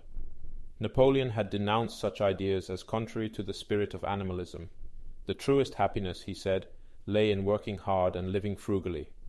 Somehow it seemed as though the farm had grown richer without making the animals themselves any richer, except, of course, for the pigs and the dogs. Perhaps this was partly because there were so many pigs and so many dogs. It was not that these creatures did not work, after their fashion. There was, as Squealer was never tired of explaining, endless work in the supervision and organization of the farm. Much of this work was of a kind that the other animals were too ignorant to understand. For example, Squealer told them that the pigs had to expend enormous labors every day upon mysterious things called files, reports, minutes, and memoranda. These were large sheets of paper which had to be closely covered with writing, and as soon as they were so covered, they were burnt in the furnace. This was of the highest importance for the welfare of the farm, Squealer said. But still, neither pigs nor dogs produced any food by their own labor, and there were very many of them, and their appetites were always good. As for the others, their life, so far as they knew, was as it had always been. They were generally hungry, they slept on straw, they drank from the pool, they labored in the fields. In winter they were troubled by the cold, and in summer by the flies. Sometimes the older ones among them racked their dim memories, and tried to determine whether in the early days of the rebellion, when Jones's expulsion was still recent, things had been better or worse than now. They could not remember. There was nothing with which they could compare their present lives. They had nothing to go upon except Squealer's lists of figures, which invariably demonstrated that everything was getting better and better. The animals found the problem insoluble. In any case, they had little time for speculating on such things now. Only old Benjamin professed to remember every detail of his long life, and to know that things never had been, nor ever could be much better or much worse, hunger, hardship, and disappointment being, so he said, the unalterable law of life. And yet the animals never gave up hope. More, they never lost, even for an instant, their sense of honor and privilege in being members of Animal Farm. They were still the only farm in the whole county, in all England, owned and operated by animals. Not one of them, not even the youngest, not even the newcomers who had been brought from farms 10 or 20 miles away, ever ceased to marvel at that. And when they heard the gun booming and saw the green flag fluttering at the masthead, their hearts swelled with imperishable pride, and the talk turned always towards the old heroic days, the expulsion of Jones, the writing of the 7 Commandments, the great battles in which the human invaders had been defeated. None of the old dreams had been abandoned. The republic of the animals which Major had foretold, when the green fields of England should be untrodden by human feet, was still believed in. Some day it was coming. It might not be soon, it might not be within the lifetime of any animal now living, but still it was coming. Even the tune of Beasts of England was perhaps hummed secretly here and there. At any rate, it was a fact that every animal on the farm knew it, though no one would have dared to sing it aloud. It might be that their lives were hard, and that not all of their hopes had been fulfilled, but they were conscious that they were not as other animals. If they went hungry, it was not from feeding tyrannical human beings. If they worked hard, at least they worked for themselves. No creature among them went upon 2 legs. No creature called any other creature master. All animals were equal. One day in early summer, Squealer ordered the sheep to follow him, and led them out to a piece of waste ground at the other end of the farm, which had become overgrown with birch saplings. The sheep spent the whole day there browsing at the leaves under Squealer's supervision. In the evening he returned to the farmhouse himself, but, as it was warm weather, told the sheep to stay where they were. It ended by their remaining there for a whole week, during which time the other animals saw nothing of them. Squealer was with them for the greater part of every day. He was, he said, teaching them to sing a new song, for which privacy was needed. It was just after the sheep had returned, on a pleasant evening when the animals had finished work and were making their way back to the farm buildings, that the terrified neighing of a horse sounded from the yard. Startled, the animals stopped in their tracks. It was Clover's voice. She neighed again, and all the animals broke into a gallop and rushed into the yard. Then they saw what Clover had seen. It was a pig walking on his hind legs. Yes, it was Squealer. A little awkwardly, as though not quite used to supporting his considerable bulk in that position, but with perfect balance, he was strolling across the yard. And a moment later, out from the door of the farmhouse came a long file of pigs, all walking on their hind legs. Some did it better than others. One or two were even a trifle unsteady, and looked as though they would have liked the support of a stick, but every one of them made his way right round the yard successfully. And finally there was a tremendous baying of dogs and a shrill crowing from the black cockerel, and out came Napoleon himself, majestically upright, casting haughty glances from side to side, and with his dogs gambolling round him. He carried a whip in his trotter. There was a deadly silence. Amazed, terrified, huddling together, the animals watched the long line of pigs march slowly round the yard. It was as though the world had turned upside down. Then there came a moment when the first shock had worn off, and when, in spite of everything, in spite of their terror of the dogs, and of the habit developed through long years of never complaining, never criticizing, no matter what happened, they might have uttered some word of protest. But just at that moment, as though at a signal, all the sheep burst out into a tremendous bleating of 4 legs good, 2 legs better, 4 legs good, 2 legs better, 4 legs good, 2 legs better. It went on for 5 minutes without stopping, and by the time the sheep had quieted down, the chance to utter any protest had passed, for the pigs had marched back into the farmhouse. Benjamin felt a nose nuzzling at his shoulder. He looked round. It was Clover. Her old eyes looked dimmer than ever. Without saying anything, she tugged gently at his mane and led him round to the end of the big barn, where the 7 commandments were written. For a minute or two they stood gazing at the tattered wall with its white lettering. "My sight is failing," she said finally. "Even when I was young I could not have read what was written there. But it appears to me that that wall looks different. Are the 7 commandments the same as they used to be, Benjamin?" For once Benjamin consented to break his rule, and he read out to her what was written on the wall. There was nothing there now except a single commandment. It ran, "All animals are equal, but some animals are more equal than others." After that it did not seem strange when next day the pigs who were supervising the work of the farm all carried whips in their trotters. It did not seem strange to learn that the pigs had bought themselves a wireless set, were arranging to install a telephone, and had taken out subscriptions to John Bull, Titbits, and the Daily Mirror. It did not seem strange when Napoleon was seen strolling in the farmhouse garden with a pipe in his mouth. No, not even when the pigs took Mr. Jones's clothes out of the wardrobes and put them on, Napoleon himself appearing in a black coat, rat-catcher breeches, and leather leggings, while his favourite sow appeared in the watered silk dress, which Mrs. Jones had been used to wearing on Sundays. A week later, in the afternoon, a number of dog-carts drove up to the farm. A deputation of neighbouring farmers had been invited to make a tour of inspection. They were shown all over the farm, and expressed great admiration for everything they saw, especially the windmill. The animals were weeding the turnip field. They worked diligently, hardly raising their faces from the ground, and not knowing whether to be more frightened of the pigs or of the human visitors. That evening loud laughter and bursts of singing came from the farmhouse, and suddenly, at the sound of the mingled voices, the animals were stricken with curiosity. What could be happening in there, now that for the first time animals and human beings were meeting on terms of equality? With one accord they began to creep as quietly as possible into the farmhouse garden.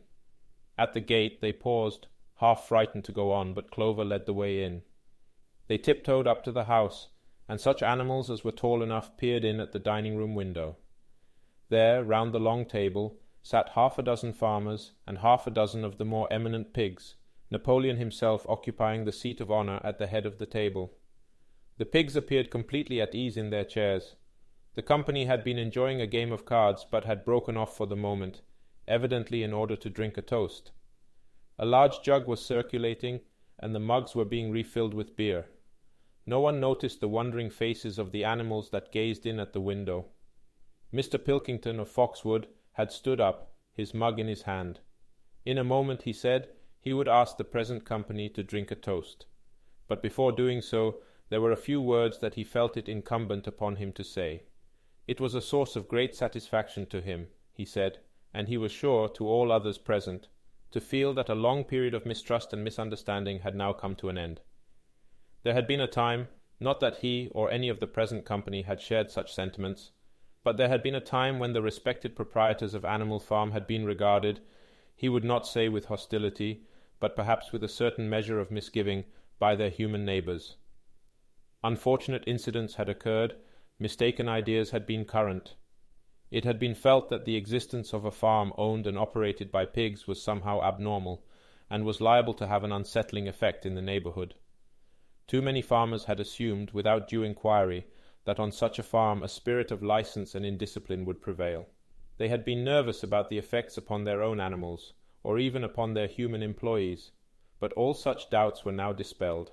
Today he and his friends had visited Animal Farm and inspected every inch of it with their own eyes, and what did they find? Not only the most up-to-date methods, but a discipline and an orderliness which should be an example to all farmers everywhere. He believed that he was right in saying that the lower animals on Animal Farm did more work and received less food than any animals in the county. Indeed, he and his fellow visitors today had observed many features which they intended to introduce on their own farms immediately. He would end his remarks, he said, by emphasizing once again the friendly feelings that subsisted and ought to subsist between Animal Farm and its neighbours. Between pigs and human beings there was not, and there need not be, any clash of interest whatever. Their struggles and their difficulties were one. Was not the labour problem the same everywhere? Here it became apparent that Mr. Pilkington was about to spring some carefully prepared witticism on the company, but for a moment he was too overcome by amusement to be able to utter it. After much choking, during which his various chins turned purple, he managed to get it out. "If you have your lower animals to contend with," he said, "we have our lower classes." This bon mot set the table in a roar, and Mr. Pilkington once again congratulated the pigs on the low rations, the long working hours, and the general absence of pampering which he had observed on Animal Farm. And now, he said finally, he would ask the company to rise to their feet and make certain that their glasses were full. "Gentlemen," concluded Mr. Pilkington, "gentlemen, I give you a toast, to the prosperity of Animal Farm." There was enthusiastic cheering and stamping of feet. Napoleon was so gratified that he left his place and came round the table to clink his mug against Mr. Pilkington's before emptying it. When the cheering had died down, Napoleon, who had remained on his feet, intimated that he too had a few words to say.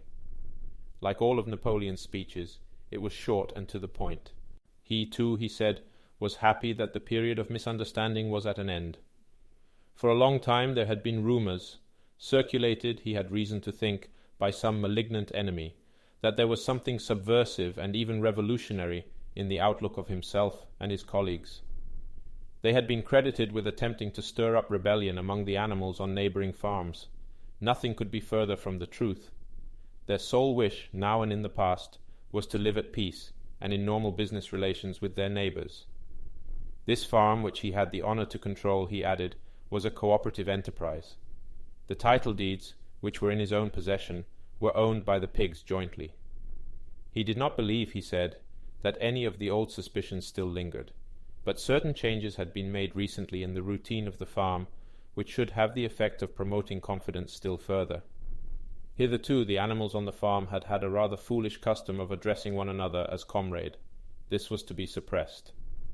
There had also been a very strange custom, whose origin was unknown, of marching every Sunday morning past a boar's skull which was nailed to a post in the garden. This too would be suppressed, and the skull had already been buried.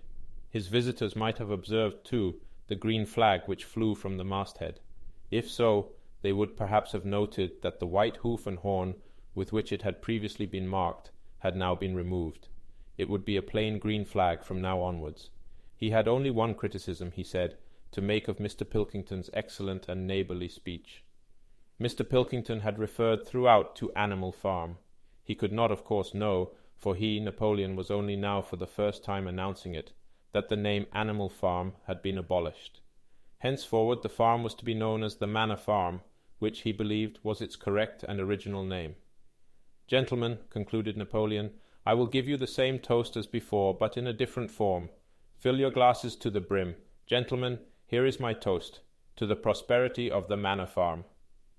There was the same hearty cheering as before, and the mugs were emptied to the dregs. But as the animals outside gazed at the scene, it seemed to them that some strange thing was happening. What was it that had altered in the faces of the pigs? Clover's old dim eyes flitted from one face to another. Some of them had 5 chins, some had 4, some had 3. But what was it that seemed to be melting and changing? Then, the applause having come to an end, the company took up their cards and continued the game that had been interrupted, and the animals crept silently away. But they had not gone 20 yards when they stopped short. An uproar of voices was coming from the farmhouse. They rushed back and looked through the window again. Yes, a violent quarrel was in progress. There were shoutings, bangings on the table, sharp, suspicious glances, furious denials. The source of the trouble appeared to be that Napoleon and Mr. Pilkington had each played an ace of spades simultaneously. 12 voices were shouting in anger, and they were all alike. No question now what had happened to the faces of the pigs. The creatures outside looked from pig to man, and from man to pig, and from pig to man again, but already it was impossible to say which was which. November 1943, February 1944. The end.